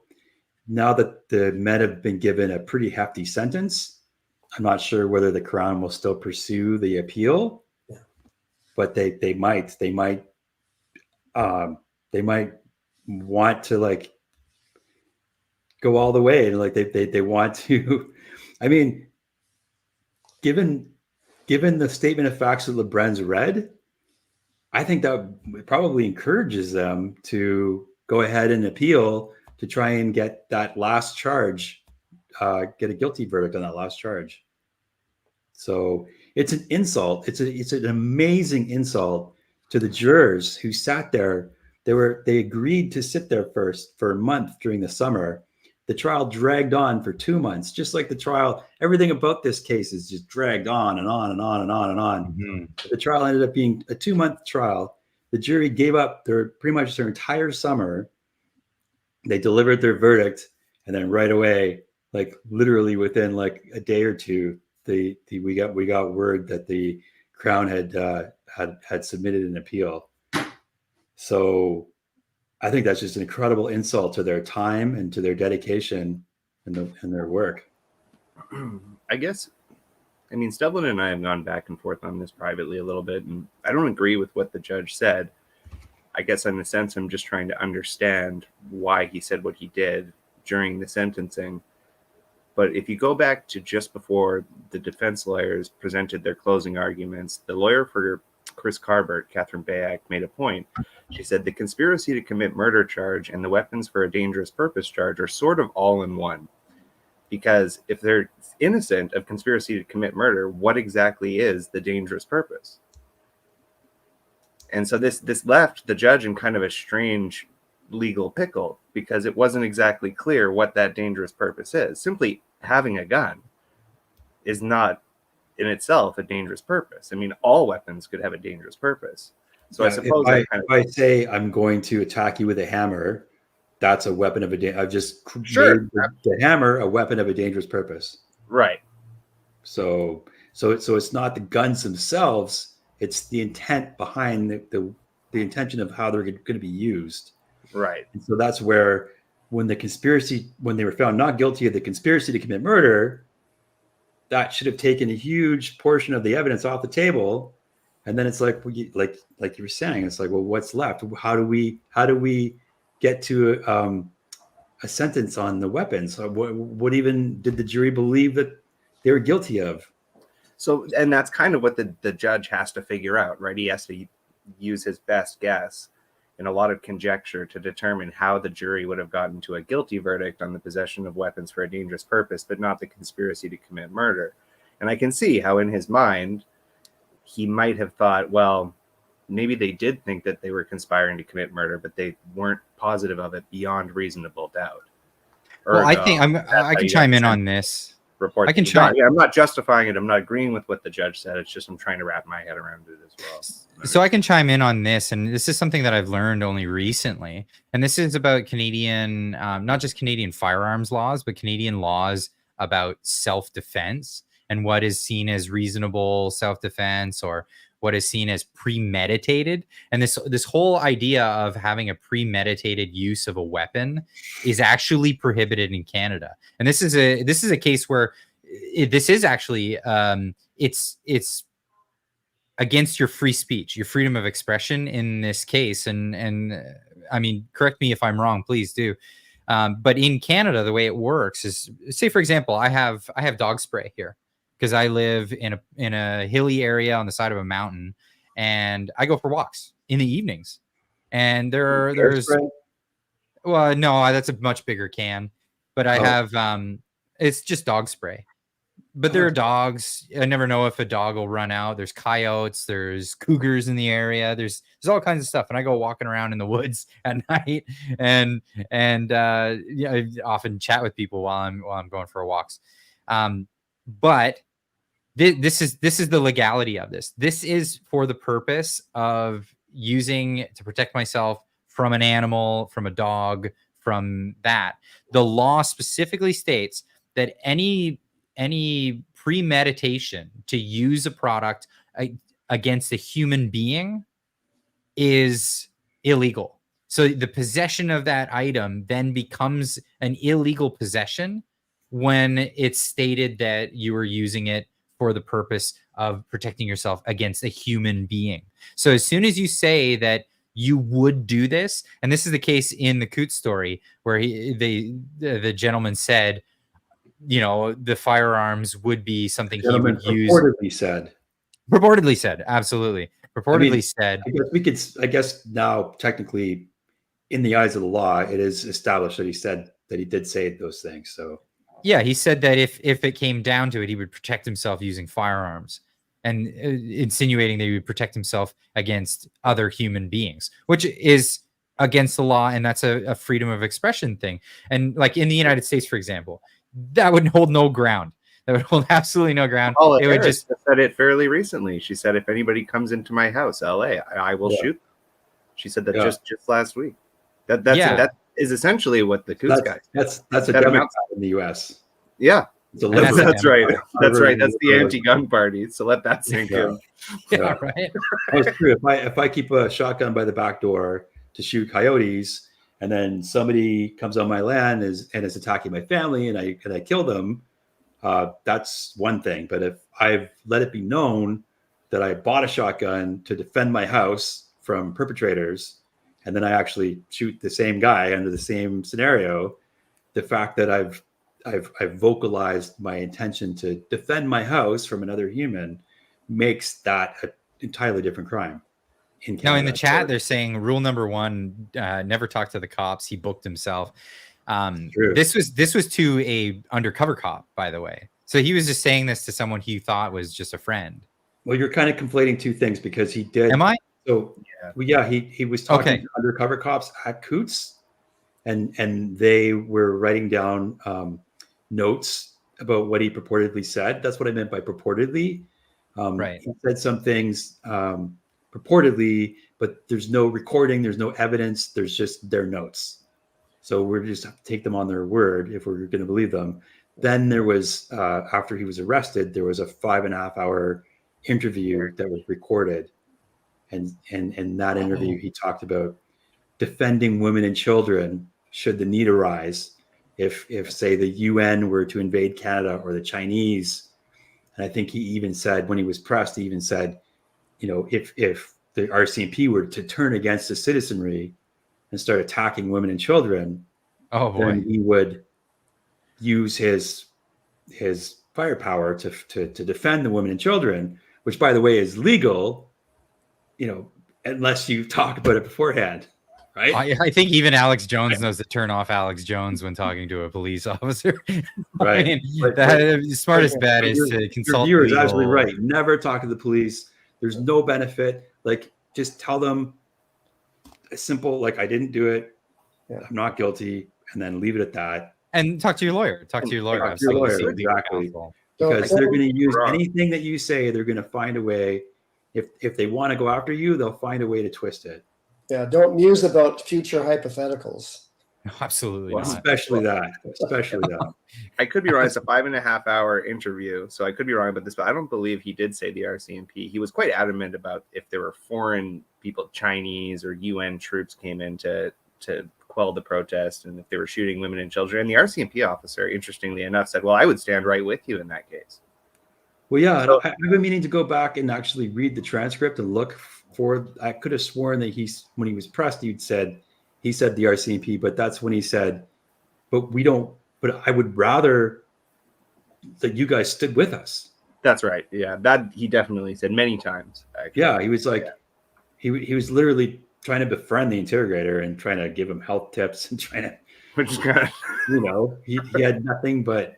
He convinced him to get a salad instead of a burger. Yeah. He was looking after the guy's health. Yeah, he was basically, he wasn't a wingnut, he was a health nut. Tony is guilty of being naive and a nice guy. And being a bit boisterous. What is the term, like puffy chest? Or like his lawyer would say, he had a he flapped his jaw. He's a jaw flapper. So he did. Sounds like an insult from the 1920s. Jaw flapper. Dog face pony. Joe Bidenism for sure. He should have just done the Charleston in the 1920s stuff. But is it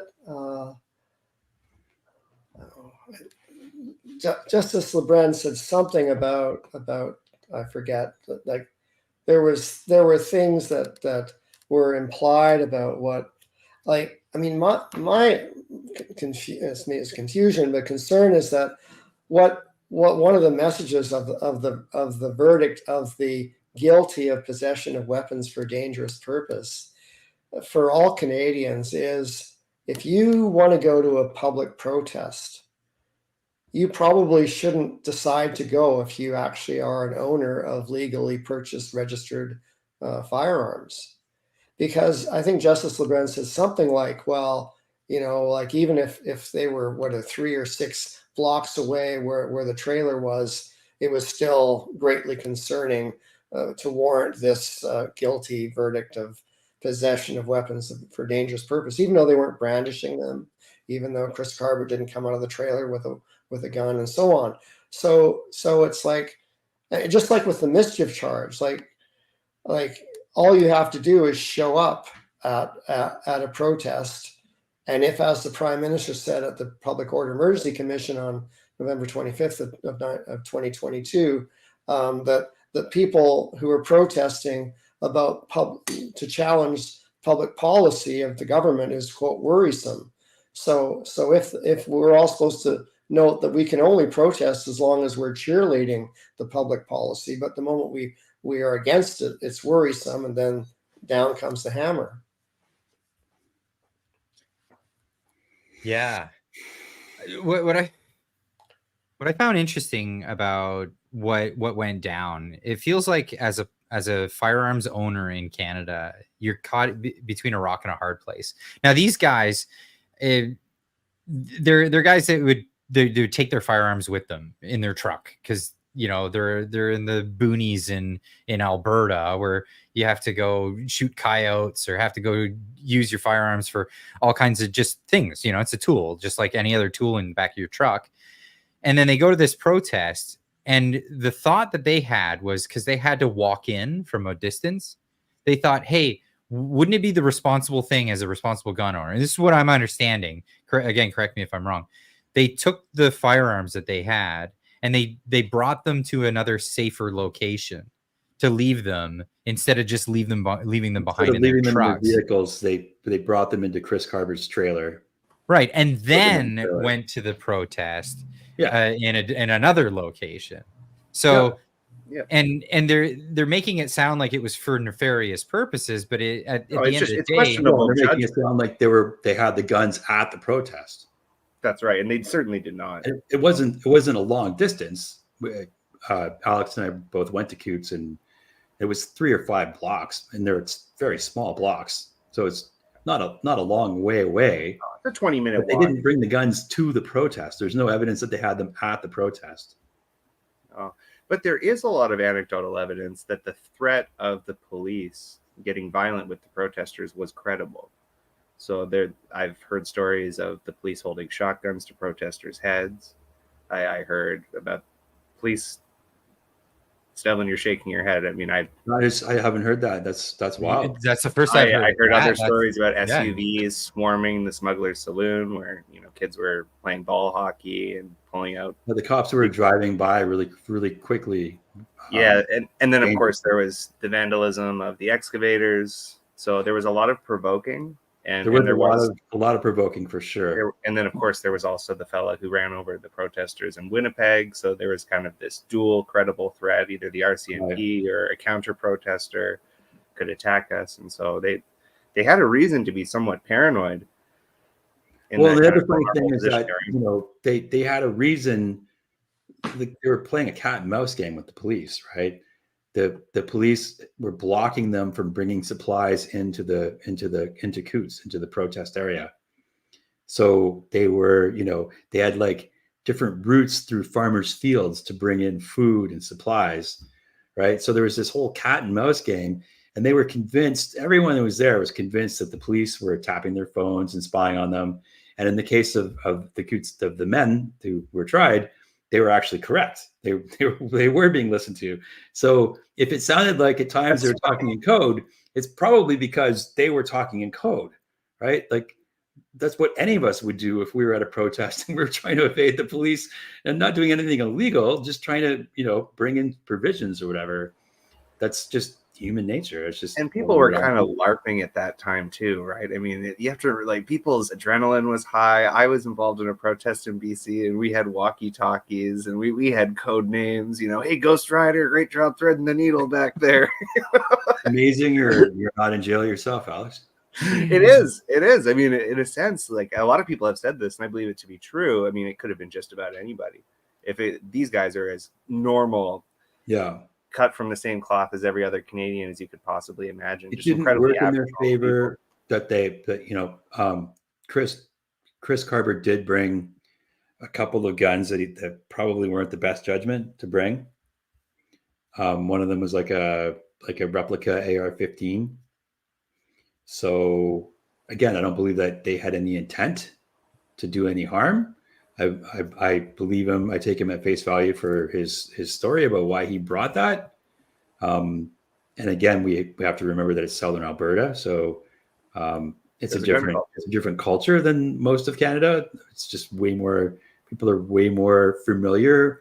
Like Marilyn Burns, a lawyer, said. She said, if you live in Southern Alberta, and you might go to a funeral and have a couple guns in your truck and nobody would think twice about it, right? But if you did that in Toronto, people would be like, what the heck? You went to a wedding or a funeral with guns in your vehicle? Like, what is wrong with you? It's also worth pointing out that infamous guns picture, I mean, those aren't the guns that belong to Tony and Chris Carver. Right. Again, so this goes back to the whole conversation about propaganda in Canada. That's right.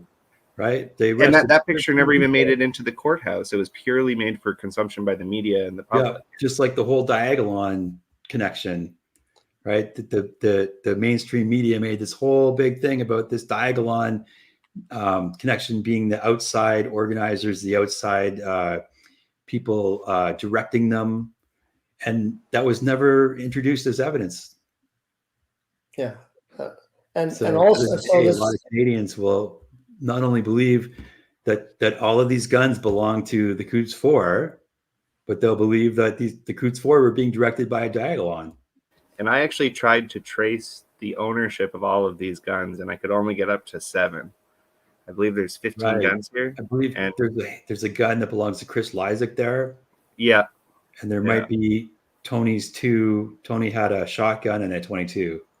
Yeah. Those might be there as well. And they're all legal firearms. With the exception of one. Not all of them. Not all of them. One? There's one loaded handgun, and that was, Yeah, and it was, I think it was the fact that it was loaded legally owned and legally registered, but you can't just travel around with that. But yeah, I mean, this picture, you very much get the impression, and it's a really brilliant piece of propaganda.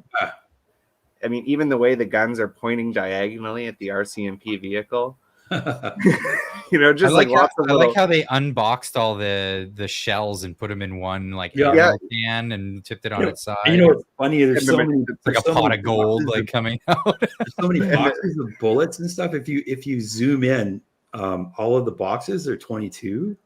They're all like hunting. They all have like pictures of foxes and stuff on the. Oh no, that's funny. And another interesting detail about the guns that I heard just a few days ago from Betty Carbert, who's the mother of Chris Carbert. And Betty is not the type of person who would say anything misleading to protect her son. I mean, she's a very honest person. And she said he had a very clear plan to go hunting coyotes, but he got sick. So for one of the days, he had actually intended to go hunting. And if he had gone hunting, he was going to go to his aunt's property. They had a date. And then he got COVID. Because that was the thing that the judge found so uncredible, was the idea that he had brought the guns to go hunting. And she says if he wasn't sick that day and had gone hunting, he probably would be out right now. Yep. Wow. And so he brought his replica AR-15 for two reasons. One of them was to just show it off, just to show it, like, look at this, isn't this cool, right? And the other reason was to sight it in. I'm not a gun guy, so I don't know exactly what that means, but I assume it's something to do with the scope. Oh, was it like an airsoft or something? No. Well, you wouldn't sight in a replica that doesn't shoot. You sight only in things that can shoot. Apparently, I don't know enough about guns, but okay. Yeah, you sight in a gun so that it accurately hits where the scope says it's going to. Fair enough. Which I thought was like calibrating the scope. Yeah, it's calibrating the scope so that it hits where the scope is aiming. Right. If it's a replica that's unfunctional, you're not zeroing anything in. No, it's not. It's a functional gun. Oh, I thought you said it was a replica. Not an actual AR-15. Oh, okay. So it just looks like an AR-15. Okay, fair enough. Okay. I think we're talking past each other. I'm not sure. Yeah. Maybe. Just not understanding. He had intended to take it to his aunt's property to go hunting with it and to sight it in, whatever the heck that means. He got COVID. And then the other crazy thing is that Tony just had a shotgun and a 22, which is the classic combination, I understand, that guys in Southern Alberta will have in their vehicles for hunting and shooting coyotes or whatever. So that's what he brought. But the judge in his statement of facts found Tony to be knowledgeable and in control of, and therefore culpable of Chris Carbert's guns. And so it's just so crazy that like the whole thing hinges on this idea that they're both staying in the same trailer. And in fact, Chris Lysak had been staying in the same trailer as well. So the three of them, we're told, were staying in the same trailer. They all had knowledge and control of each other's guns, and they all had the same intention of going to war with the police. And yet it wasn't a conspiracy. It got downgraded from a conspiracy to, what was the term he used? They were individually determined to fight the police. Right. Okay. And yep. Oh, go ahead. Go ahead. No, you go ahead. It's okay. Oh, I was going to say before we wrap things up, I wanted to get to some of the super chats. So, is there something you wanted to say? Yeah, just in terms of how absurd this trial was, because Stevlin was there for much longer than I was, but we both got to experience this. The closing argument from the Crown was, ladies and gentlemen of the jury, clearly we could not establish a conspiracy between the two gentlemen in the cage over there. So let us suggest to you that there is a group of unindicted co-conspirators who we have told you nothing about. And then they started putting people's pictures. Some of them, they didn't even have their pictures. It was just that blank Facebook picture, like if you don't have a user picture, they just like the gray circle. Just these random people from Southern Alberta. I spoke to some of them after the trial. I said, did you know that you're one of the unindicted co-conspirators? They had no idea. They had no idea. There were 9 people in total on that list. 4 of them are the people we know of as the Coots 4. So that means 5 of them were these so-called unindicted outside co-conspirators. And they just dropped this in their closing arguments. Plus, in their closing arguments, they introduced this whole new second gun drop hypothetical gun drop that they came up with. They said, well, they attempted a second gun drop the next day in their closing arguments. And I would bet the farm that this is true, Clyde. These unindicted co-conspirators, they have no idea who each other is. I talked to one of them. They did not know the other names on the list. These are just a completely random group of people, and they made a very funny joke. They said, when they talked to you. I was surprised too. They said, when you get out, or when these two guys get out, Chris and Tony, says we should get together all of the unindicted co-conspirators in a van to go pick them up from the jailhouse. Just to troll the police.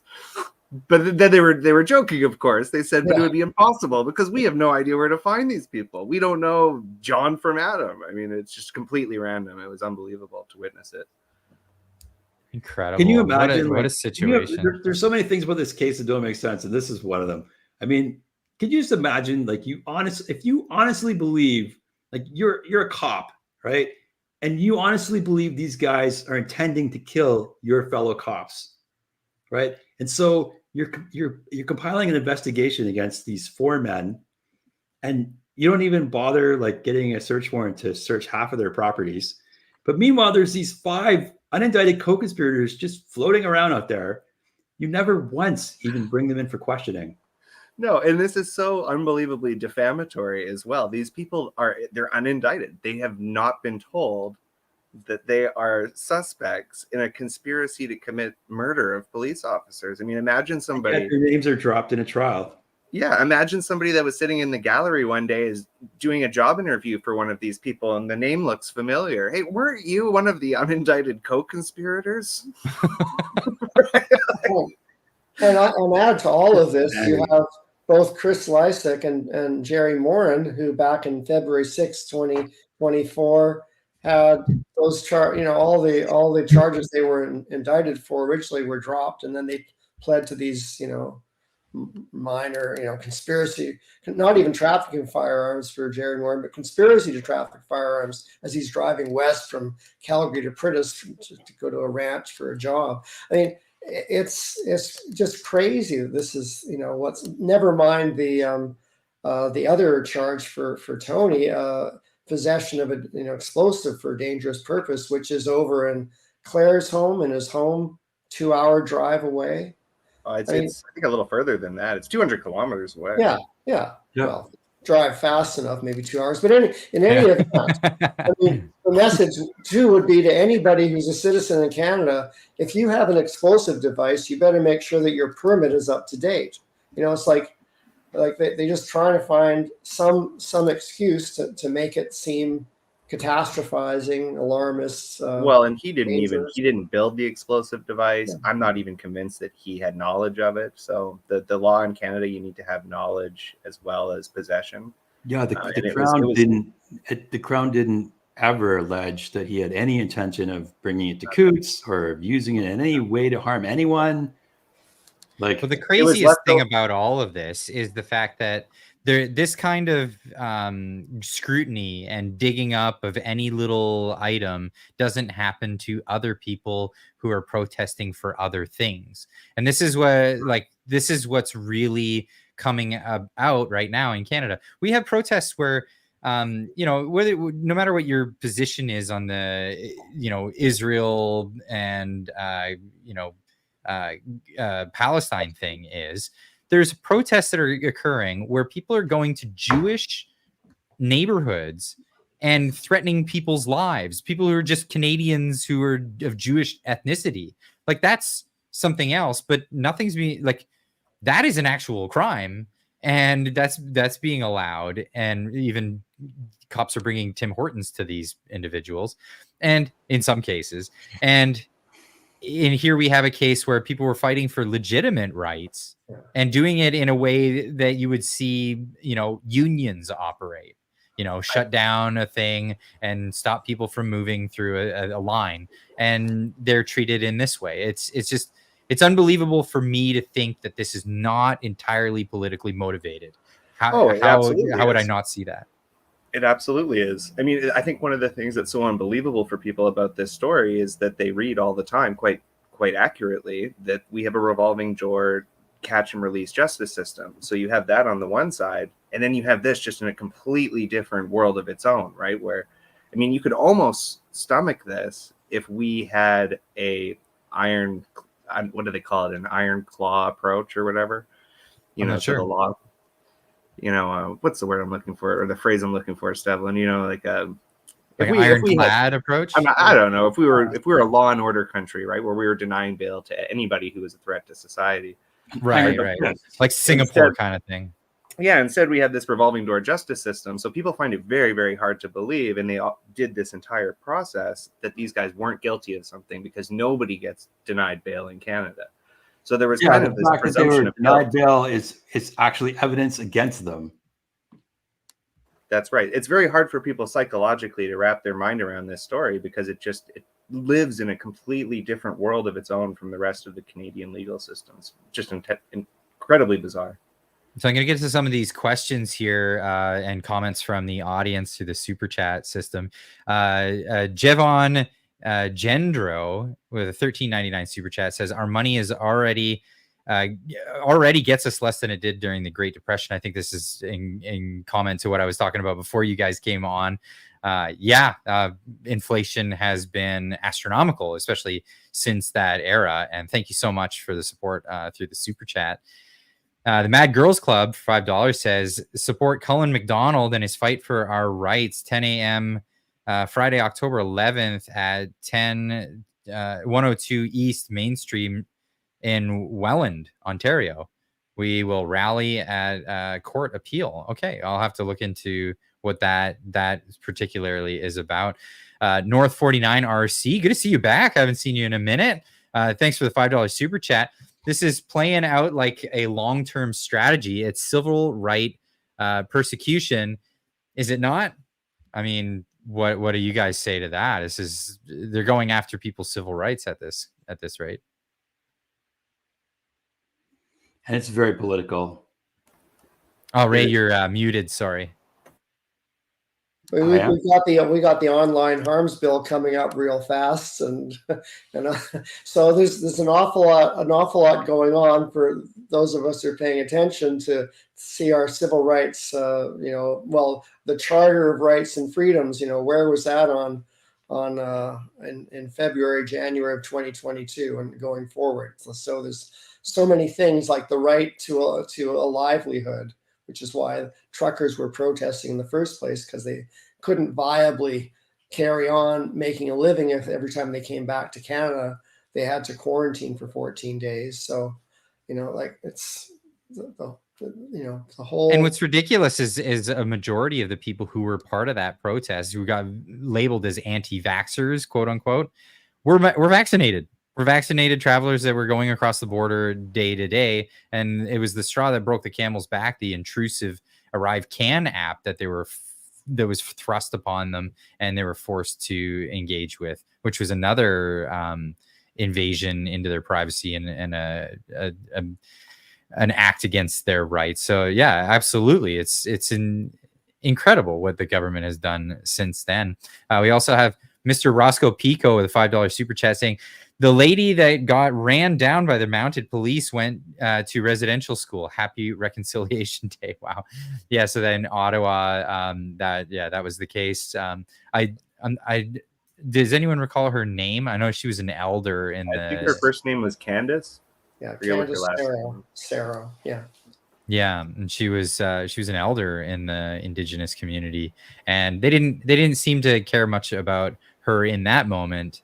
At least what was amazing for me was I was watching all of this taking place in Ottawa in real time, as many of us were, and my girlfriend at the time was quite progressive. When I told her about the Native women that got trampled, she said, well, let's watch the National tonight to find out more about it. And I said, are you kidding me? It's not going to be on the National. And she's like, of course it is. And I'm like, do you not know what's going on in this country right now? Like this, there's no way it's going to be on. So we made a bet. We watched the National and they didn't mention it.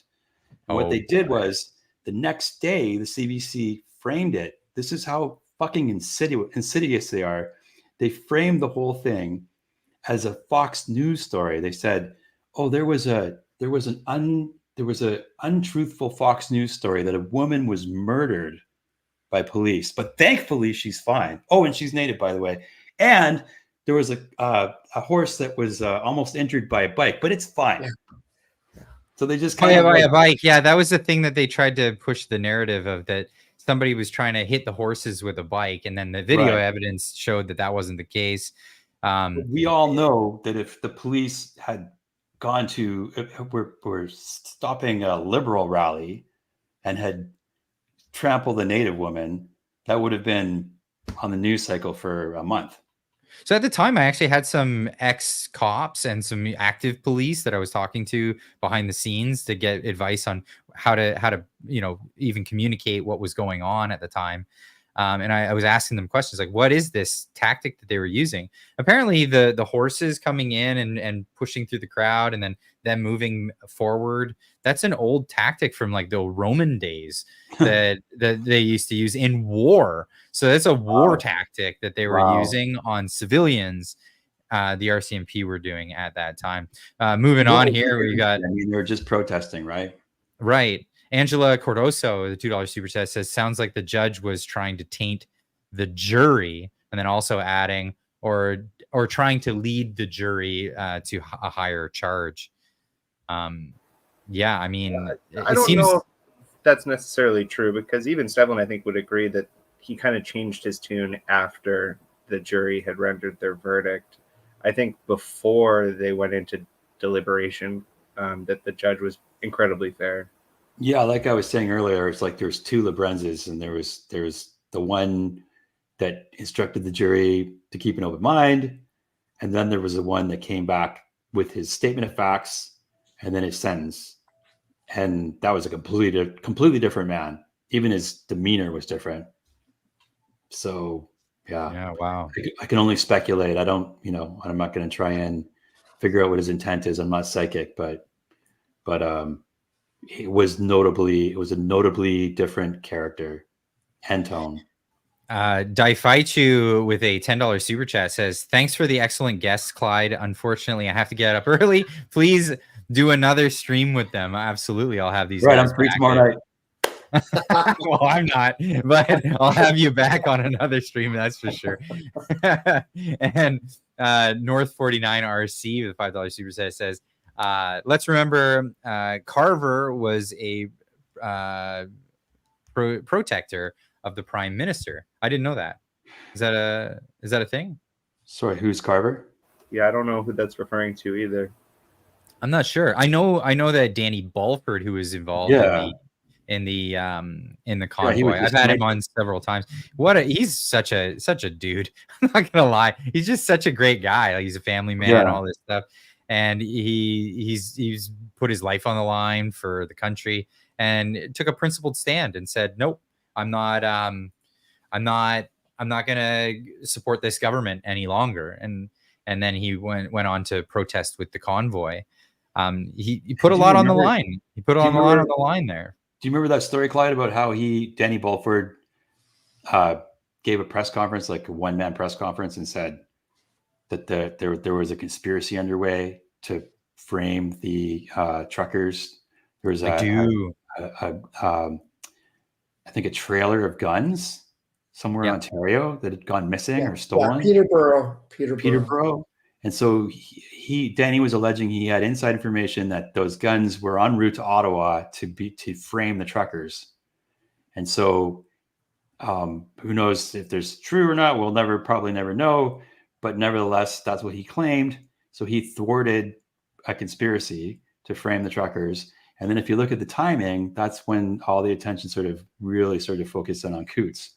That's right. So that's right. Curatorial. They had once Danny was concerned about this, they got all the people with the trucks, making sure that there were the block captains, whoever got people to make sure that there was like 24/7 watching the trucks to make sure nobody would be able to do any monkey business and put a weapon in a truck that somebody could discover, and then down comes the hammer. Exactly. And from what I'm aware of, the Coutts was still active. The Coutts protest was still active on the 14th of February. That was right when the arrest happened. The arrest happened pretty much from the 13th to the 15th was the last arrest. Right. And then it was the Ambassador Bridge, which was part of the trying to justify the Emergencies Act, that protest had already been dismantled. Yeah, and the Alberta actually is part of the POEC. And Ray, you could probably talk to this because that's kind of your bread and butter. But the Alberta RCMP said that they did not need the invocation of the Emergencies Act to shut down the Coutts protest. They were quite adamant about that. They didn't want to help them. That's correct. The team at the POEC for the Alberta government kept explaining and insisting that they had no need of the Emergencies Act to do whatever they felt they needed to do regarding events in Alberta. And and I wrote about this a great deal. So the original local guys from the RCMP, I believe they called them the K Division, they were really friendly with the protesters, and there was some pretty good dialogue, and they were able to kind of negotiate back and forth on opening one lane in and one lane out. It was when they sent in something called the Special Tactical Organization, the STO, which is kind of the feds, the glowies. That's when everything started to get a little hairy. So there was a bit of conflict between the Alberta and the Alberta Police Force and then the feds on how to handle this, which is interesting as well. Well, I want to thank you guys for joining tonight. It's amazing to have people who have, put so much time into this story to come and tell people about what's actually happened with this. It's kind of hard to get a clear picture of what was going on with the Coutts story. I know there's a lot of people who have covered the convoy. There's a lot of people who have covered the whole event of things, or what happened in the POAC, for example. But not as many people have covered this Coutts story quite as intensely as you three gentlemen. And I want to thank you all for joining. So just so everybody knows where to find you guys, I've got some links here. I've got some destinations for people to go to. Everybody go, if you're ex-user, get on over there. Stevlin Ambrose, he's busy covering all these stories. What's that? Sorry? Oh, I said, I'm just reading that bio. It says highly opinionated. Wow. Yeah, who would have known? The unvaccinated. Unvaccinated. Oh, never mind. You can add everybody your profile if you need to. So get on over there and give Stevlin a porn link. Absolutely. And of course, Alex Zoltan over there on X. Get over there, follow. Buy him a coffee. There's a link down there to do that. Ready from his bathtub. What, in New York City with Trudeau? And what bathtubs were you in recently? Anyway, only sometimes. Oh, that's too funny. Sure you want to end the podcast now? Yeah, That's right. I'm in my bathtub right now, Clyde. There you go. There you go. Hot tubs in Ottawa. That's what I'm looking forward to. And of course, Ray McGinnis, get over there and give him a follow as well at Ray McGinnis 7 on X. And don't forget to pick up a copy of this new book. The link is right there Ray in is the chat. an incredible researcher, and this book looks amazing. Well, absolutely. I agree. I plugged the book as well. Well, I will have to tell you, the book got written up until like the beginning of March. I have one column that Tony wrote in Newsweek that I refer to, and that was the last footnote I could get in there. I got to update the days to like 800 at the time when I begged my copy editor, but the book was written basically by the end of February at the very latest, and most of it before that. So I will have to, after this print run runs out, probably sometime in 25 or 2026, have to write a second edition for the book because, of course, much more has happened. The Coots 3 trial, the Coots 2 trial. There will be a verdict of the Tamara Litch and Chris Barber trial that will come out in 2025 sometime. So there'll be more I'll have to chronicle to. If I may, Ray, you have to stop saying that. It's terrible marketing because people are going to hear that and say, you know what, maybe I'll wait for the second edition. No, you can't wait. You can't wait. And don't wait. Get over onto Amazon. Don't pay any attention to the fact that it says temporarily out of stock. That just means that they haven't upped their, because the books are printed. They're available. Amazon just needs to restock and then send them out. That's how it works. Apparently, I just learned a new thing today, but that's how it works. So I noticed that get over there with the Chrystia Freeland book. It's because it's not published by anyone but her on Amazon. They're printed on demand. So yeah, absolutely. The publishers have printed several copies of this. Get yourself an audio version of it if that's what you like to do. Audio books. I do it all the time. I think it's a fantastic way to consume this type of material. But if you want the actual copy, absolutely get that. If you do Kindle, it's also available there. Just hit that buy it now or add to cart. That's how you make that happen. I want to thank you guys so much for joining me tonight. It's a real pleasure to chat with you. Stay on the line just briefly because we're just going to end the stream here. I want to thank everybody out there on the internet that's watching for tuning into this kind of stuff, talking with people, talking with people in the community. Make it an effort to go talk to people IRL in real life about these things, because this is how the message spreads. We get more people in the pursuit of restoring liberty in our day and age. This is what we're going towards. We're in a Trudeau likes to talk about the backsliding of democracy and then doesn't want to call elections, but we are in a backsliding of liberty in our day and age, and we really need to restore that. And that's the fight that's my hill to die on, and I'm taking you all with me if you're willing to come. Thanks for joining, and we'll see you all in the next one. Keep on trucking.